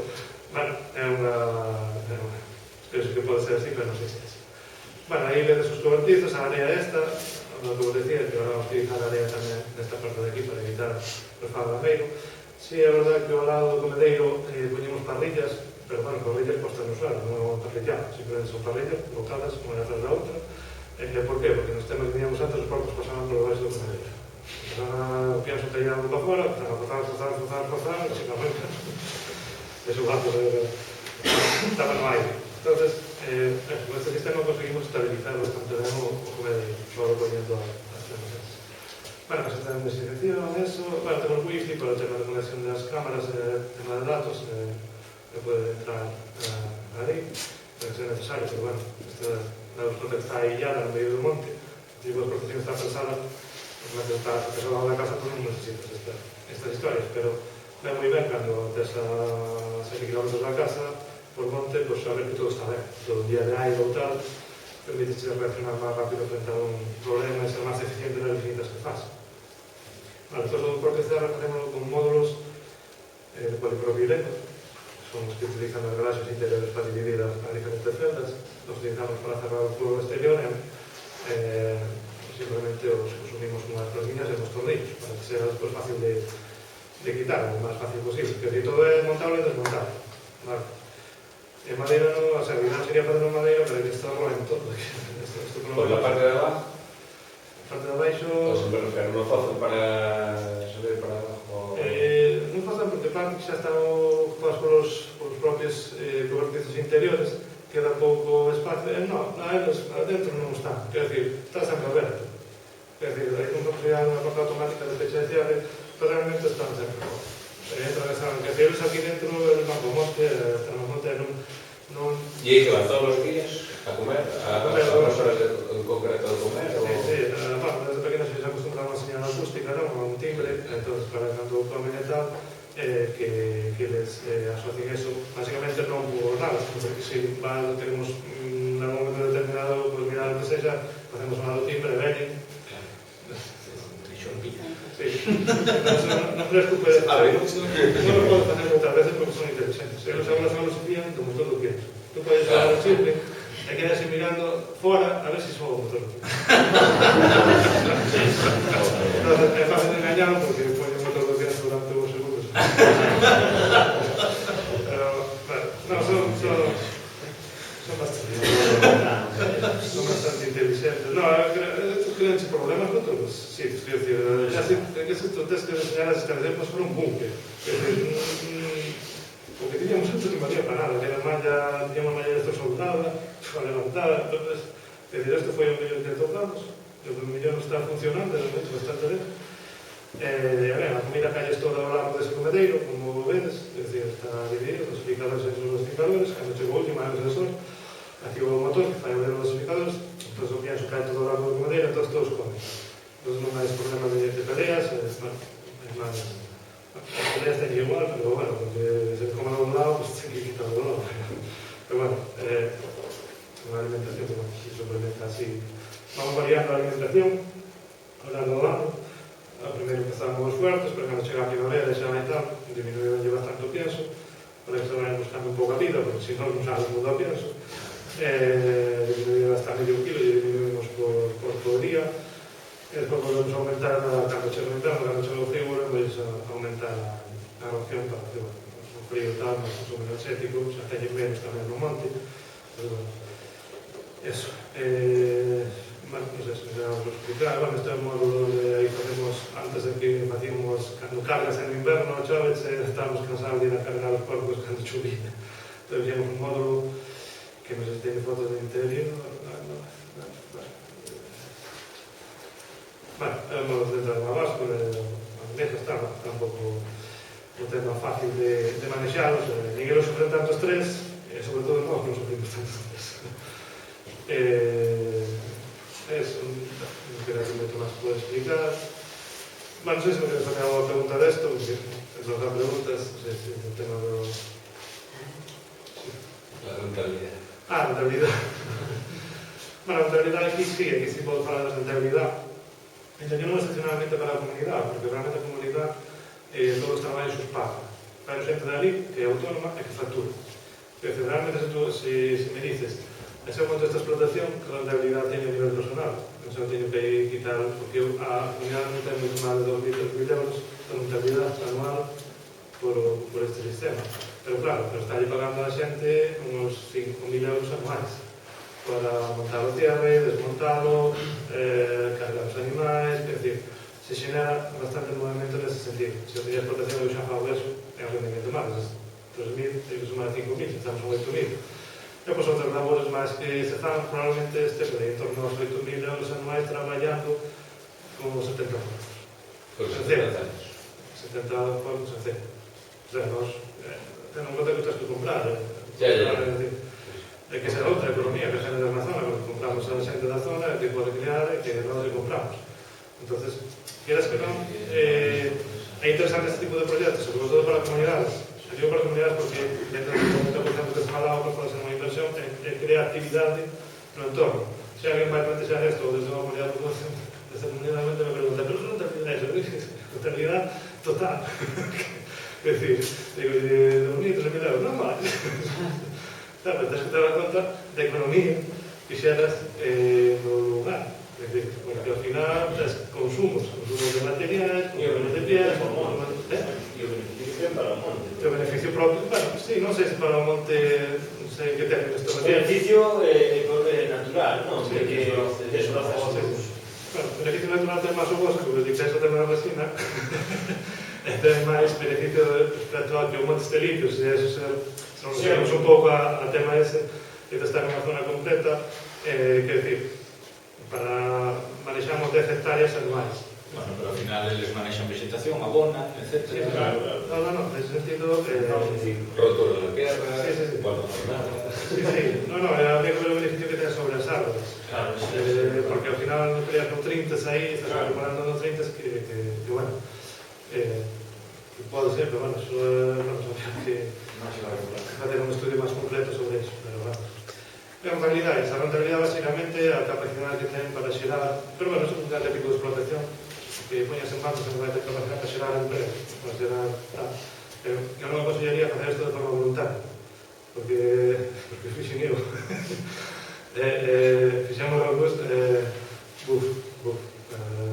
falo durante un tempo, é a primeira ilusión que ten de tal, pero é difícil porque cando manexas animais tens que estar aí ao tanto deles, tens que cuidarlos, tens que tal, que se tens unha decepción, que se che morre algún, que menos que morre é moi decepcionante, se non estou culpable. Quer dizer, é unha explotación, é no que enfocar desde o punto de vista de que hai que valorizar o traballo, pero a comunidade, xa digo, non tens que pensar en ganar, tens que pensar en non perder, que grande ten que ser a xente. As comunidades hai que enfocar desde o punto de vista que hai que revalorizar, ten que ser revalorizadoras do entorno. Non temos que entender as comunidades, ou entendo que non se deben entender as comunidades como empresas, porque sería un error para mí grave, porque non é a esencia das comunidades, é que a xente que vive ali se pode aproveitar do monte, pode vivir unhas condicións, non sei se é tanto, porque nos modos que vivimos parece que o monte non que ni o queremos. Pero, bueno, eu entendo así a xente que está ao fronte das comunidades, que non sei se hai alguén aquí, que digo que non está chamando normalmente, non te vexe. E digo, oye, por casualidade, non sai aquí. Pero ao final... Había non, sí.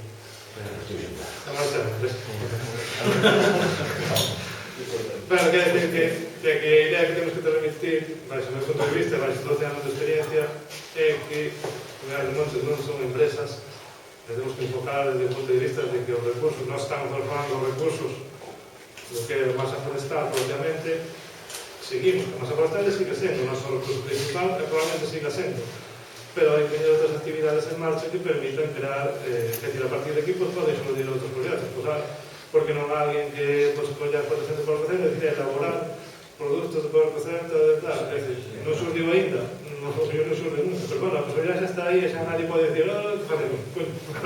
Pois facer chorizos. Pero, quer dicir, é un problema a veces social, non entendemos moi ben que son as comunidades, lógico, porque nos apartos a xente delas, xa non tú perdemos esos conceptos de comunidade, estamos falando aquí con Diego, de que non existe, quer decir, sí, estamos na comunidade, pero realmente non entendemos o que é unha comunidade. Común, vende común, de común. Ao final, entendemos do monte, é un aproveitamento moi particular. O meu parceiro, o meu tal, que comunidade, que na comunidade, que común, é dicir. Entonces, pouco empezamos a traballar ese tema, que a explotación, porque nos surgían ideas de que alquilar. Bueno, que alquilar? Vamos a facer nós. Forma voluntaria, ao principio. Pero, bueno, a veces hai que sacrificarse para sacar estas cosas señales, pero as exportacións son todas da comunidade. A comunidade é que se cabeza. A comunidade é a que gestiona a exportación de Porto do Celta, de Caudano, a de Cabra, a de Apícola, que é a comunidade así, somos todos. É dicir, non temos producións excesivas, temos a produción necesaria para que a xente daqui que queira, que a maior parte do que creamos no monte, o leva a xente que está ali. É dicir, a maior parte dos porcos os vendemos na propia parroquia, no contorno. A mel, todo. Bueno, pues, por culpa da velutina, pues non deixa de máis. Pero, quer decir, non pensamos grandes objetivos de realidad, senón que temos porcos, temos cabras, temos todo, e digo, que? Desde logo, non da comunidade somos todos iguais, que a xente, pues, que dicendo, que ver os cartos todos. Bueno, pero que contra eso xa se vuelve inmune. Entonces, en fin. Cabra. Este foi o último, era o primeiro proxecto que íbamos a levar a cabo e foi o último, antes da miña saída, que quedou aprobado xusto no día que dixen que me iba da comunidade. Por eso aprobado. A ver, non me funda a comunidade na realidade. A realidade, a parte da comunidade, por lo que se falaba, o traballo voluntario. Pero que eu unha vez ese enero que me chamaron do Instituto Nacional de Estadística, que chamaron todo na rapaza, al país, oye, te equivocaste, me chegou a encuesta para facer a encuesta, que a comunidade de Montes, se fixeron a encuesta, se equivocar aquí, porque me pasa que traballo voluntario, pois é que me burlaba. Eu sei que, pois, pero non había contar as contas, o traballo voluntario, que íbamos realmente casi serio para emplear a unha persona durante o ano. A ver, mejor me equivoqué, son las horas que realmente dedicamos a trabajo voluntario, bueno, non pode ser. Reclamar a suerte que non se vai a sacar, probablemente non sea o máis exemplar do que é por aí, pero eu tenho que modificar isto, o sea, estou dando este método, están chamando para que se... É que ao final cheguei a ser museo para estadísticas, non forma inventada, supongo que pero isto xa fai, isto xa foi así, ao principio non estábamos aí, sí, os todos outros anos, a verdad que asumíamos moito traballo voluntario. Asúmelo, pero, a ver, a mí me gusta asumir así, o facendo, o que empiezan a veces as críticas que chegan, pero claro, non faz por unha cuestión económica, non faz nada de que se tal, se encima a veces se dice que va a estar robo, se dice, pero sempre tengo un esfuerzo moi grande, as contas super clarísimas, super talas, o último céntimo, para que nadie pueda decir, así. Hai que robar de verdad, si non... Sí, bueno, o tema das cabras, que, bueno, que dice, non nos atrevimos nunca por tema do lobo, sempre dicíamos que tomé do lobo, pero vamos, un ano con esta, non tivemos ninguna baixa por lobo. Non falas. Non? Eso é verdad. Sí, é verdad. Bueno, pero bueno, quedamos máis nas fotos, probablemente me entraxe fotos. A ver, non entro porque o sistema de detectado... Outra ganancia para o monte do tabaco. Sí. Que non che vaya para outro. Sí, non é fácil de explicar. Pero bueno, sí, toquemos la vea, porque entrará los caballos, non, dos poucos ao año, non tenemos, nunca detectamos sí, non tengo acordo un pouco máis vez, pero creo que vou das patas a veces moi lobos que non sei, pero bueno, esa parte pues logo temas cabras, moi interesante porque aquí sí que hai un desbroce moi interesante, moito menos destructivo para a comparación con vosotros, que sabendo manexar non é destructivo, é dicir, hai que saber manexar os tempos e as cargas, non dixen as cargas no porco, non pasar de 10 animais hectárea ano, 10 animais hectáreas, me parece o lógico para unha zona concreta. Sempre dependes un pouco do combustible que teñas, non? Pero bueno, o tema das cabras da igual, o que tens, que metes as cabras e cando acaban pasa as potes. É dicir, o noso sistema, o que comprobamos é que o programa está en cabras ao ano pasado. Bueno, todo isto está nunha fase experimental. Eu conocí a un rapaz, que é noso rapaz, Miguel Ayori, que ten unha granja, que se dedica ao pastoreo extensivo con cabras, con a Cervantes, Baralla, por aí. A ganadería de Sila Cristón. Nós fixemos un convenio con eles, porque non nos ampliamos, pero eu via o manexo que facía, era unha boca verde. Vía os cierres, que era 4 filos, mastís, e cabras aí, e ben que iba de vez en cando a ver, o sea, mas de feito dixen, non, eu non vou arribar de comer os cabras. Eu paso menos cabras. Pero non, antes, por aí que de novo, non pode ser. Dice, non cabo de tipo de manexo, os cargas tí somos que se encargan de xerar o rabaño, de tal, non temos un programa de carballo, vamos. Entón, vai a última proposta que dixen, era programa, e nada, non sei se dixen, aquí os tíos non. Aquí os tíos non, porque nos recomendei que os tíos non, que dábamos nosa malla, por unha cuestión de que eles, os lobos ali están acostumbrados aos fíos, porque atravesamos os fíos do tema do cabalo, temos fíos, se pos fíos, os lobos vanse confiar a pensar que como outro cierre que temos se vai entrar, que o mellor non. Pero bueno, acabei non convencendo a poñer malla e 2 fíos por ali, os casos, e vamos movendo 100 cabras un mes, máis ou menos, foi como en toda a zona, e vamos cerrando, vamos consecutivamente polo monte, aproveitando o cierre desta data, vendemos a zona, vamos movendo así, aproveitamento asombroso. Aquí tedes unha foto, non é exactamente o mismo, pero foi cando entraron as cabras, e aquí para unha foto sacada desde este punto de aquí, onde o único que quedan son os carballos.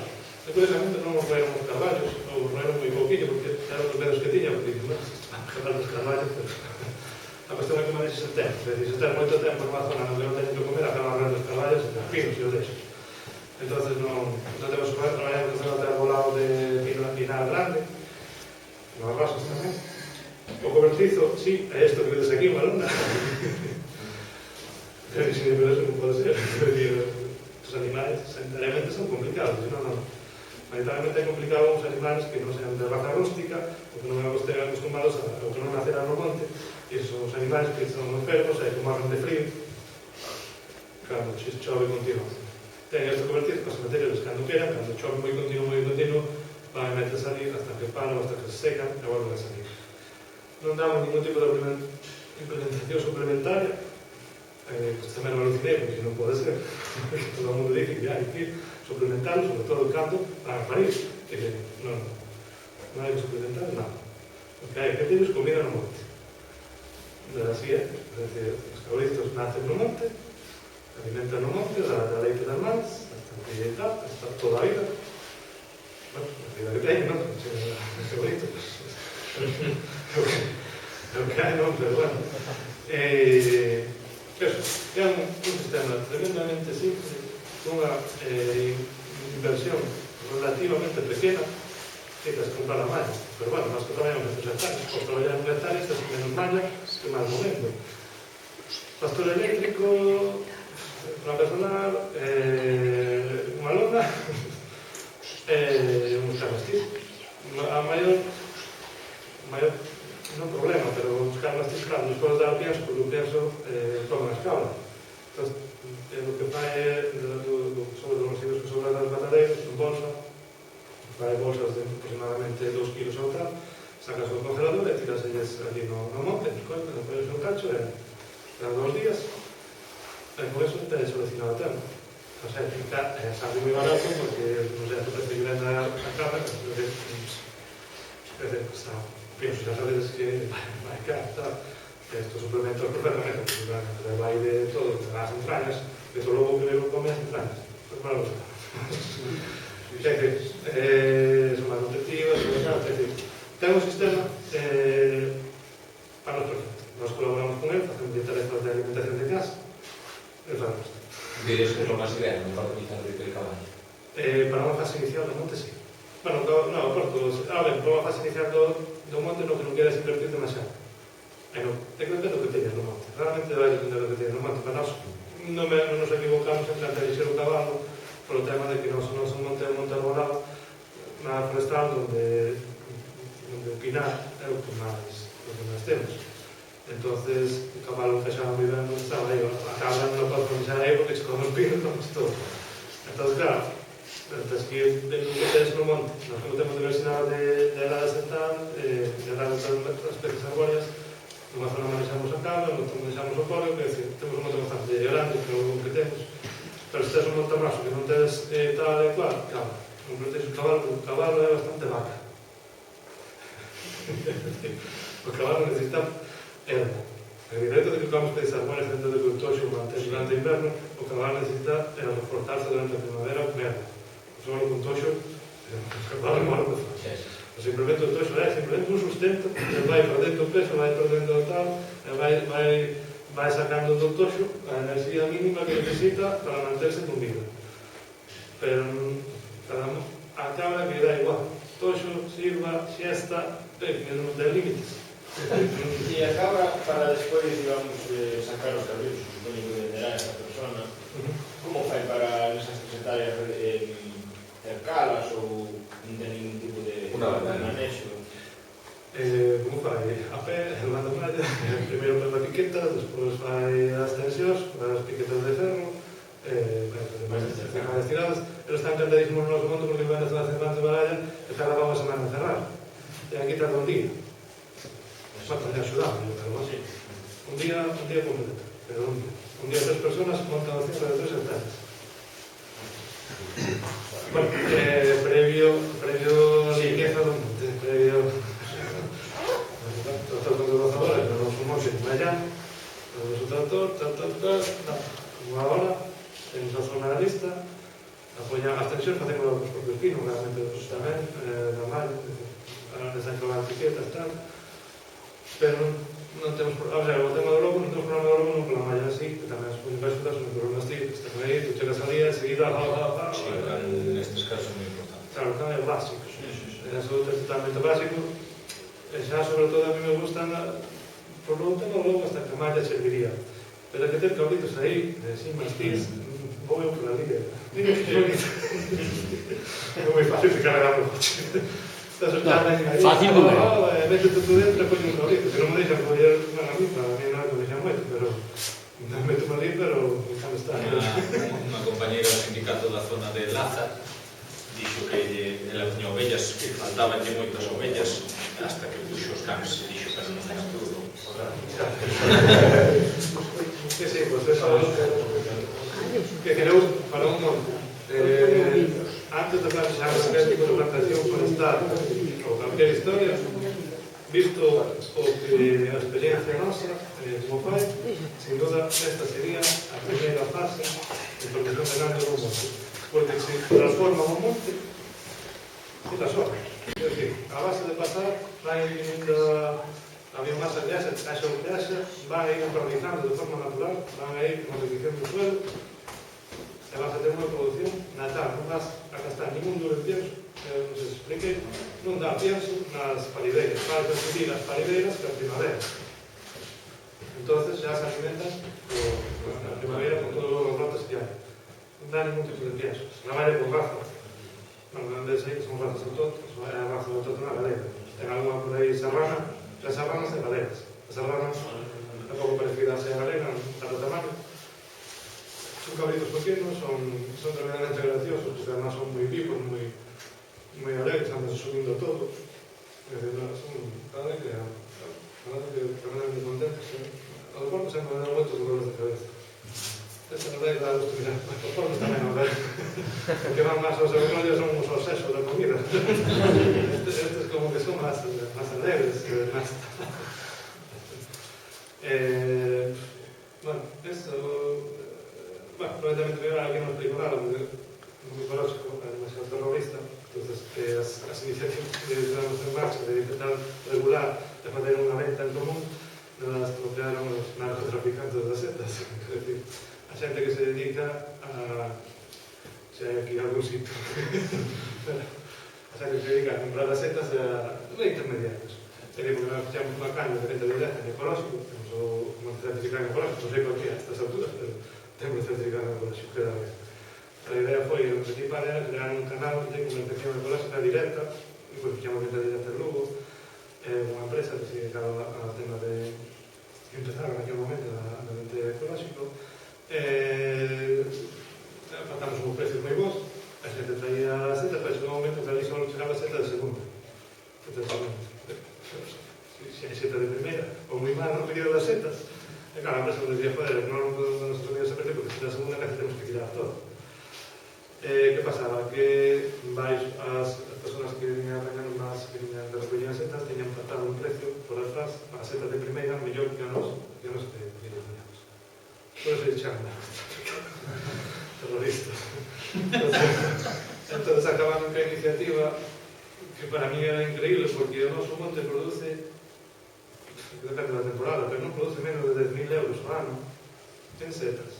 É dicir, nós non pretendíamos que a comunidade se beneficiase deso, ao contrario, pretendíamos beneficiar a eles de forma, incluso subir iniciativas máis aló, de un basado, que a idea era potenciar moito máis, pero vista a reacción da xente, a ver, non tanto, se a verdade que estou gustando a culpas intermediarios, pero a culpa non temos intermediarios. A culpa ten a profesión de que non respetou un pacto que acordáramos na asamblea. Realmente a culpa ten a xente da vida. Bueno, se gustou porque damos un palo na cabeza. Non, é difícil de levar a cabo estas iniciativas que xa vemos atrás, que se están facendo de unha maneira moi difícil de cambiar, non resultou imposible cambiar eso. Entón, eso desistimos. Simplemente temos afoutado o monte, eso sí, ben, o monte está afoutado, pero en el área... Sí, recolle as daditas que sacan a tarxetiña, eso sí, calquera pode quitar a tarxeta, con 10 euros ao ano, pode recoller setas no monte sin pasar o que é o consumo propio. Se quer aproveitamento comercial, ten que pagar 50 euros. Nada, porque o noso monte é bastante productivo. Pero non facemos eso porque xa limita moitísimo, porque juntaron euros, moita xente que cuesta tal, simplemente pois poñemos eso para ir repoñendo as tablillas e tal, por menos que non supone un gasto de importante. E para evitar, todo hacer a idea, sobre todo para evitar, porque en un momento fai de persoas, non tanto, pero que viñan por illas de 20 personas así, que non vamos a un monte, que non pode ser. Entón, non sirve para evitar eso. Existe alguna acción de centro cultural para o tema das setas? Básicamente pasou por plantar os castaños micorrizados, despois procuramos sempre cortar plantar para aproveitar a micorriza, que non morra a micorriza, para ser eficientes a hora de plantar, non querer os ramos sin plantar, así. Pero despois micorrización directa non fixemos, só non fixemos así, plantación, a fondo que metemos, metamos botellas micorizadas e tal. Pero non pasa que procesos programados ou zonas sen desbrozar como nas do que para os animais que os cabalos xa abren sendeiros por o feito deste cabalo, que está moi asociado ao cabalo gemento e tal, dicen que vai moi ben por o tema das setas. Pues a idea é que anda por o medio do monte e a xente pode chegar a Antigüera, non sei se hai unha relación directa, pero supoño que, bueno, os detectives dicen que sí. Os detectives dicen que sí. Non sei cal é a función, pero, o sea, tampouco nunca me matei moito o tema de micorrización porque he visto que non hai realmente unha intención realmente de que os recursos sean os recursos propios da comunidade e tal, realmente non fago porque é moi caro este tipo de planta, queda reservado para zonas de mellor calidade do monte, un pouco máis, bueno, non sei qual é, pero supoño que a tarde, aproveitamento apícola, temos 30 colmenas tamén, todo o que sacamos de ella para vender ali, envasámoslo directamente, este é o proceso que ten, ten unha etiqueta, eso sí, vendémoslo con mel de 7 fondos, porque é unha zona na que está. Un pouco máis. Bueno, rentabilidade, xa un pouco falamos, non? Multiprocenibilidade, creas comunidades, estas cosas tamén axudan a crear comunidade, e a xente ali nunca me dice as cosas tan ben. Sin embargo, ven alguén de fora que fala con eles, sempre emplea, con nós emplean, vimos un núcleo de que sacamos aí estas cosas, vos facendo, vos tal, veñes unha persona de trabalho, así, pues facemos, empleo plural, a persona do pan, sí. Quer dizer, no conxunto supoño que está ben. Coas errores, evidentemente, se vas a error tras error, o importante é que consigas mitigar esos errores. Realmente, menos o tema da vacina, teño que dicir que foi o único proxecto que non conseguimos sacar adiante. Estos de aquí están ben, que se dedican ao tema da vacina, se algún ten ideas, algunos que está aquí ten interés no tema, evidentemente estos rapaces que están aquí, que eu pouco que aprendí non podes menos a eles, non funcionou porque a xente que, creo se é complicado, non é tan así. A xente que participou neste proxecto inicial non quixo seguir adiante, tampouco temos unha zona especial, especialmente, temos pouco quinaster, bastante adulto, non especialmente productiva, entón a xente non se decidiu, e a comunidade sí, tampouco decidiu apostar directamente por eso. Pero realmente o tempo que funcionou, o monte pasou a estar limpo. O importante desto é que a xente está no monte, porque sempre está no monte. Ese o auténtica, o sea, se un monte non arde, porque a xente dentro. Entón a vacina é perfecto para eso. Máis cos animais, máis que, decir, que ao final a xente é calerta, se non lume, teño un monte como unha patina limpísimo, decir, para favorecer o seu traballo, pero tal, bueno, eu xa non faço a vacina porque non temos que nos o lógico, pero non funcionou moi ben. Fallamos un pouco o tipo de especie que ten un momento radiata que é máis difícil de traballar, máis complexo, pero muitas que teñen quinaster ou tal, bueno, que son xa os teus intereses que nos fan eles, que eu falo para meter a pata, entonces eso, estos tres de aquí saben moitísimo disso. Bueno, non nos rollos máis, actividades sociais é moi importante, pero bueno, como non hai xente de comunidade aquí, moi importante que se leva unha iniciativa a cabo que sea, que teña que ser componente social. Nos os cabalos facemos a rapa das festas, o Porto Celta facemos a festa do Porto Celta, ten malas abellas e damos picotazos, pero quero dicir, festa do Comuneiro, historias varias que facemos. Depois temos unha asociación Carballo Vivo, que van antes cando presentaba Ramón e tal, Monte Veciñal de Monte Carballo Vivo é unha asociación cultural moi ligada, que naceu un pouco a raíz de Monte Veciñal, e que enfocamos un pouco máis ao carácter cultural, facer actividades sociais, xornadas, como que está facendo hoxe aquí, hoxe tamén nós o que facemos ali.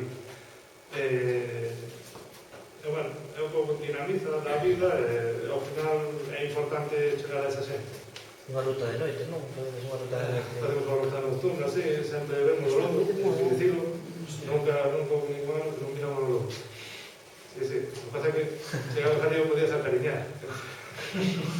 Pero vamos a ver, unha careta lobo, se non asusto a xente, pois non ten. Faremos ali, con o lobo ali vestido, unha careta, como soy o rojo. Pero facemos que a xente se paga fotos e dice, o lobo non é malo, que teño o soño rojo, o lobo é bom. Facemos rutas, sí, rutas nocturnas, por eso, daquel, na xornada sempre incorporamos unha xornada dedicada ao lobo. Falamos de distintos aspectos, desde didáctico, cultural, intentamos facer a ruta esa porque ten a gracia de ir andar de noite, bueno, en fin, non ver o lobo, pero bueno, sí procuro ter algúns puntos concretos onde vexo pisadas de lobo, cagadas de lobo, explicarles un pouco así a xente e tal. A verdade, ben, funciona moi ben, a verdade é que moita xente ven a sobre todo moitos chavales e tal, que o color, pero que arman e se o lobo non está ni cara, diga 20 kilómetros, pero bueno, a ver, tempo, podemos alguna ruta a pé e tal, bueno, sí, damos un pouco aí para crear un pouco de actividade, de animación social e recreativa. Bueno, esta rampa das Vestas, na rampa das Vestas tenemos carreiras de cabalos, facemos a veces salto olímpico, carreiras de burros, a propia rampa en sí, sempre ben ben, colaborar temos cabalos, a ver que funciona moi ben o tema da rampa, é algo espectacular, a mí me quita un ano de vida cada vez que hai unha rampa, pero... sí, bueno, esta é a festa do Porto Celta, sí, na mesta, sí, bueno, sí, inocente. No, sí, temos que vas a comer con unhas 500 personas. Solo na carpa, casi diría unhas 200 de merenda. xente maior dice que gusto dá ver o monte este cheo de xente. É dicir, que antes, cando vamos todos no monte, víamos, e agora que de repente que xa se olvidar e volver agora ao monte, a xente de fora é bastante agradecida con nós nese sentido. Realmente casi porque nos deu forza a seguir cenando todos estes anos seguir adiante, porque somos como somos, non somos capaces de toda a comunidade, de fazer comunidade, pero bueno, de ser un mal gripe. Esta de Porto Celta tamén, esta facendo unha nivel municipal, e, bueno, a xente ven a comer a costa. Esta do comunero, esta é a primeira que fixemos, que funciona, aquí todos os comuneros van gratis, non todos os comuneros, non, todos os que viven na parroquia van gratis. Págase esa comida, todo. Ven a Panorama.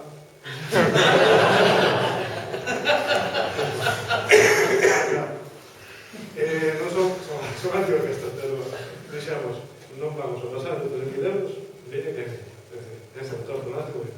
De feito, sempre estamos en un risco de quedar sin orquesta, porque sempre decidimos na última semana a que quedou sin contratar. Veíamos nós, vimos bastante no 2000. 3.000 euros non se duxe un montonazo de grupos para facer un rock de folk, sin problema ningún. Non, tamén o facemos. Ah, bueno, non. O rock é nuestro alma e o posto. Suelo estar en conciertos de invierno. De mí non se acorda. Non? Pero unha vez que quedé moi borracho. Pero que te lo está ahora? E logo? Sí, estivemos abaixo, non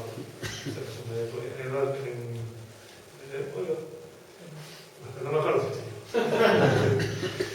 Hacemos gaitas e todo isto, traemos sempre un artista de calle para facer malabarismos, tal. Facemos xogos populares, quero dicir, a orquesta non pode faltar porque hai xente que dice que non é unha festa sin orquesta. Ele divide, sí. Pero bueno, que seamos a bailar como orquesta, sí, pero mala. Que para bailar, así que saben máis que bailar con orquesta mala. Sí. Eso sí, obligatorio que acabe con rock. Que acabe quedando suave. Sí, ahora me falta pedir a eso. Pero bueno, normalmente se llama un rollo casi. Pero... o grupo de voluntarios, esto sempre o meto porque somos un grupo de xente que vamos ali a... Para este grupo de voluntarios non é que sea traballo voluntario, non hai voluntario además, pero o grupo de voluntarios especificamente que temos para tarefas de voluntariado, é dicir, pues, para ir polos cabalos para o tema de facer sanidade, pues, para ordenar unha fonte, pues, para ordenar un pouco o cierre, para os cabalos capó, se son pillar, facemos unha comida tamén. A este dedicámoslle temos un orzamento de 1.000 euros ao ano que ni siquiera gastamos, pero bueno, acabamos o traballo para tomar unha cerveza que non é para a xente, sino que é para facer unha comida toda o ano os máis. Pero bueno, isto tamén axuda moito a facer comunidade, o que fai comunidade que a xente que ven ao voluntariado, que de 140 que vemos na parroquia, vamos, a veces vai xente que non é comunidade, que gusta o tema, uns 11, 12. 30%, non é? Sí, bueno, as fotos quitas en momentos importantes, non? A veces non, tres. Teño ido solo. Bueno, últimamente temos demasiadas visitas de xente, demasiadas, porque non era a nosa intención. Pero bueno, sempre que nos piden vir visitar, non somos capaces de decir que non. Decimos que sí. Ahora que nos acostumbramos a que nos chamen a decir que sí, e tal. Tamén nos parece importante, bueno, moi importante. Xa que se facemos máis pola propia comunidade así, tan desconhecidas as comunidades, e tan tal, que parece que si non o fago, si digo que non, nos estuviera faltando o meu traballo, que se me produce a fuerza de chama de Hugo, mellor ou peor, pero por lo menos dar outra visión que si é posible, que si é verdad, que ten moito traballo voluntario, pero que non é necesario. Esto, si lo digo, as comunidades de montes moitas veces carecen de non se recurre a a persoal técnico. Muchas veces van cousas, non se asesoran directamente sobre o terreo. Se foi posible tamén isto en Carballo, porque sempre se juntou con persoal técnico, sempre se buscou, sempre se foi a ver outros equipos, non inventamos nada novo. Bueno, por concepto era algo novedoso, pero sempre fomos a ver outras explotacións, sempre copiamos. Nos temos muchos chinos. Copiar ideas e poñerse en marcha. Eso pode facer calquera.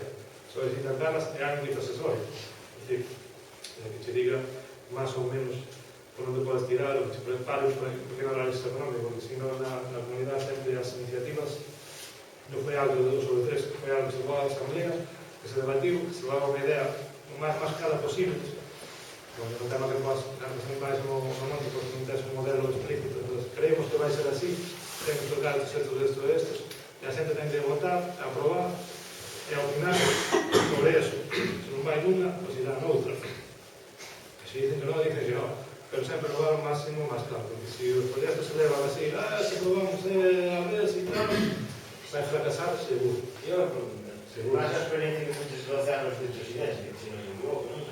Sí, un soldazo que mira. Cantas ideas, digamos, aportou o resto de comuneiros a todo o proxecto da Comunidade de Carballo? Porque aquí, por lo que vexo, todos son e nacen en base a iniciativas da directiva que promove todo eso, pero o que vexo que fai conta falta son proxectos que nazcan propiamente dos comuneiros que están sentados na directiva. E quería saber se, en todo caso, sí, nas asambleas facemos verdadeiros foros. É dicir, intentamos probar primeiro a idea, explicar ben, falando económicamente, técnicamente, un pouco máis claro, e que les opinan. Respecto a eso, moitas veces hai que dar ese paso, facemos este, e que opinen. Unha vez que estamos ali, se facemos así, que é de nosa opinión. A mellor, cando que se quedan integrados, é que se aportan ideas, os escoites, e intentes levarlos a claro. O que podes facer é que dé unha idea que diga, non, que es faz así, porque xa foi unha empresa de fracaso.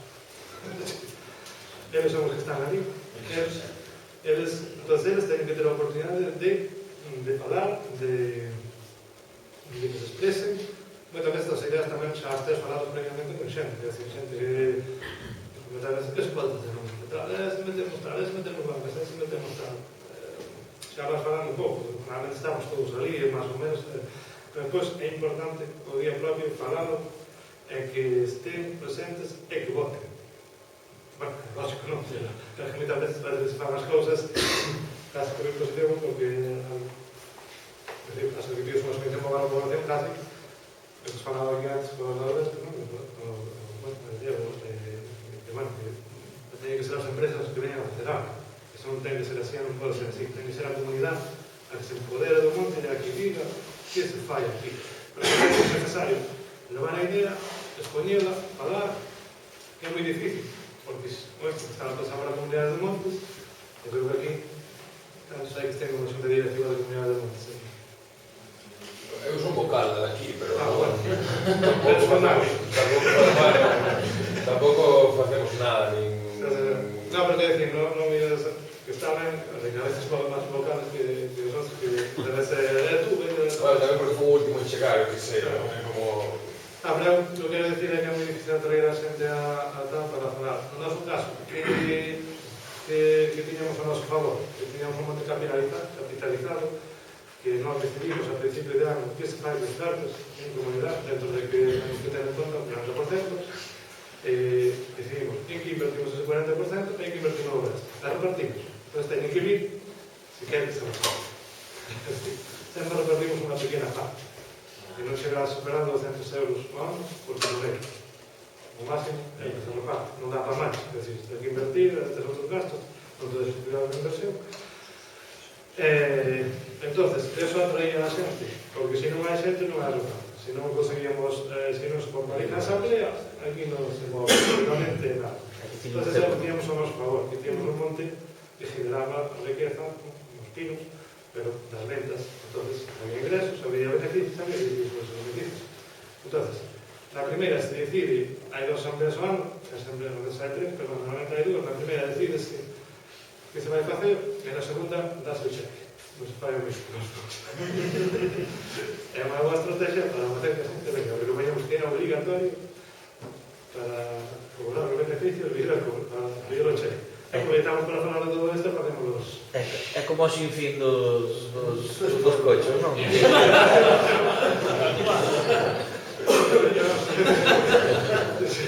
Si non canalicé isto todo, pero iban a afrontar. Pero sí, por desgracia é así. É como deu moita xente Alberto aquí antes que para estar, que se tirou a xente do monte tal, e volver a cobrar eso é moi difícil. A xente non ten conciencia de que se resulta ben, ese é un problema.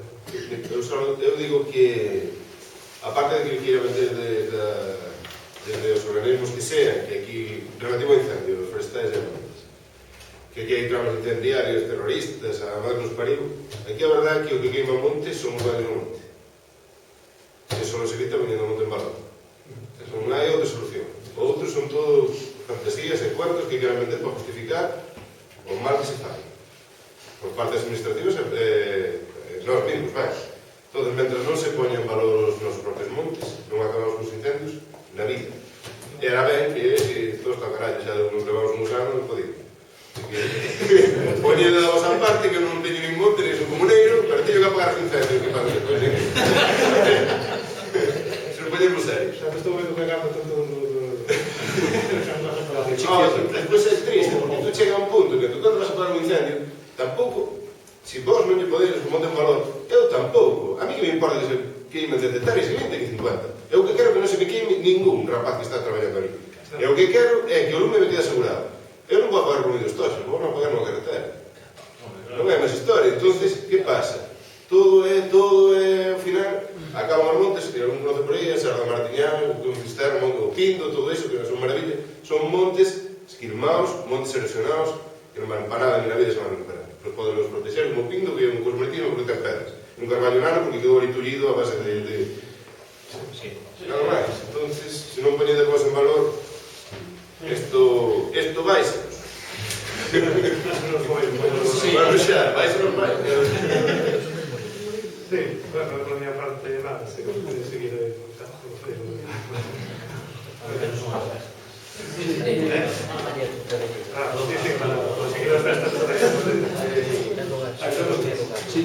Bueno, unha pregunta e un comentario. O comentario sobre os cabalos, eu sabía dunha comunidade de Montes na Estrada que tiñan tamén varias mandas de cabalos e dicían que dependía moito do garañón, que se o garañón protexía, o lobo non atacaba a manda e iban arriba aos potros. Se o garañón era así un pouco máis deixado, pois o lobo traballaba ben. Entón, o mellor aí o vosso problema tamén era o do garañón que se caga aquí. O garañón me des unha escopeta no lombo. A ver, explico. Non é broma. Quer dizer, o garañón, estou seguro de que sí, pero que pasa? Nos non había acabado na zona. O garañón funciona cando son esas zonas que estuveron sempre con lobo, sempre caminan manadas, probablemente haber un aprendizaxe. Esas manadas están acostumbradas ao... Non, pero isto era o mesmo monte, varias mandas, porque os cabalos non están 200 cabalos todos xuntos, dependendo de cada grupo de cabalos, eles era a idea que tiñen, porque nunhas mandas depredaba o lobo, e non quedaba unha cría, e noutras non morría ninguna. Dicían porque cambiábanos dunhas pautas e tal, e bueno, tiñan a teoría de que era o garañón o que fomentaba que o grupo protexera os... Sí, pero date conta que se tú tens o garañón perfecto en todas as manadas, e vai chegar a quizás non mover al daño do lobo. O lobo vai a ir o que é máis fácil. Se o garañón é bom e defende, o lobo vai a dicir, este é burro.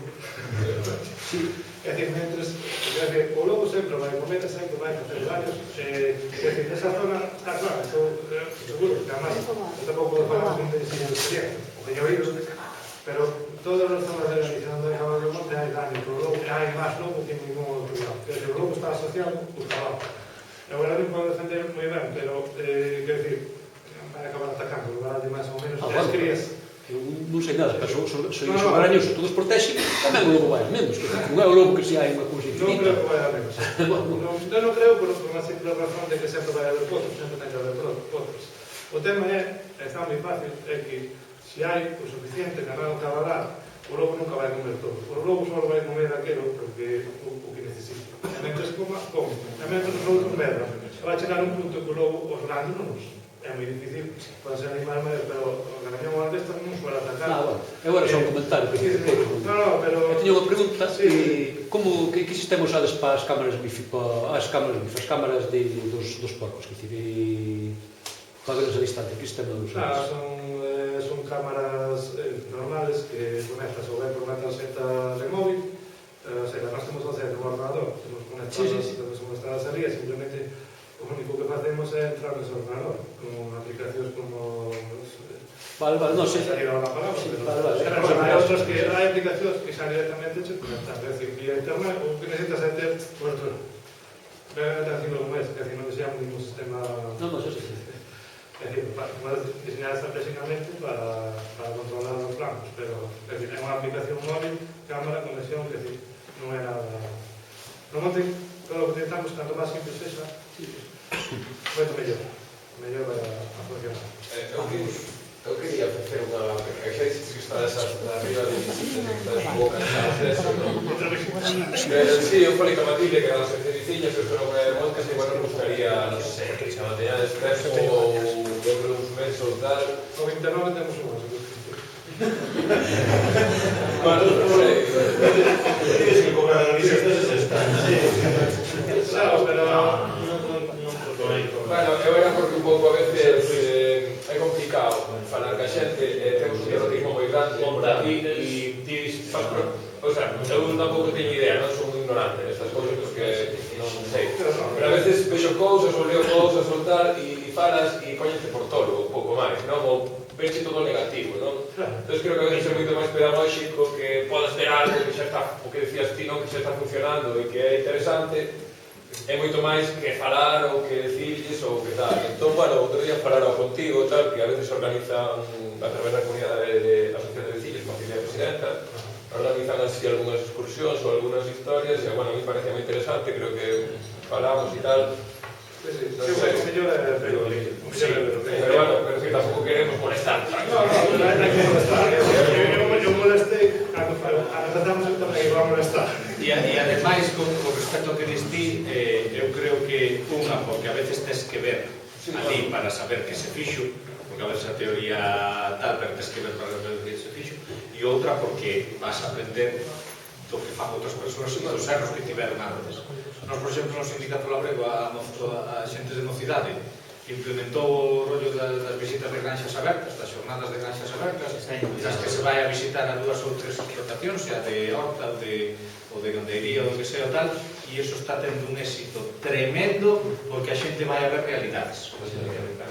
E entón a xente ve o que se está facendo, como fai, o que fai así, eu ao mellor quero facer algo parecido e entón eu creo que iso é fundamental.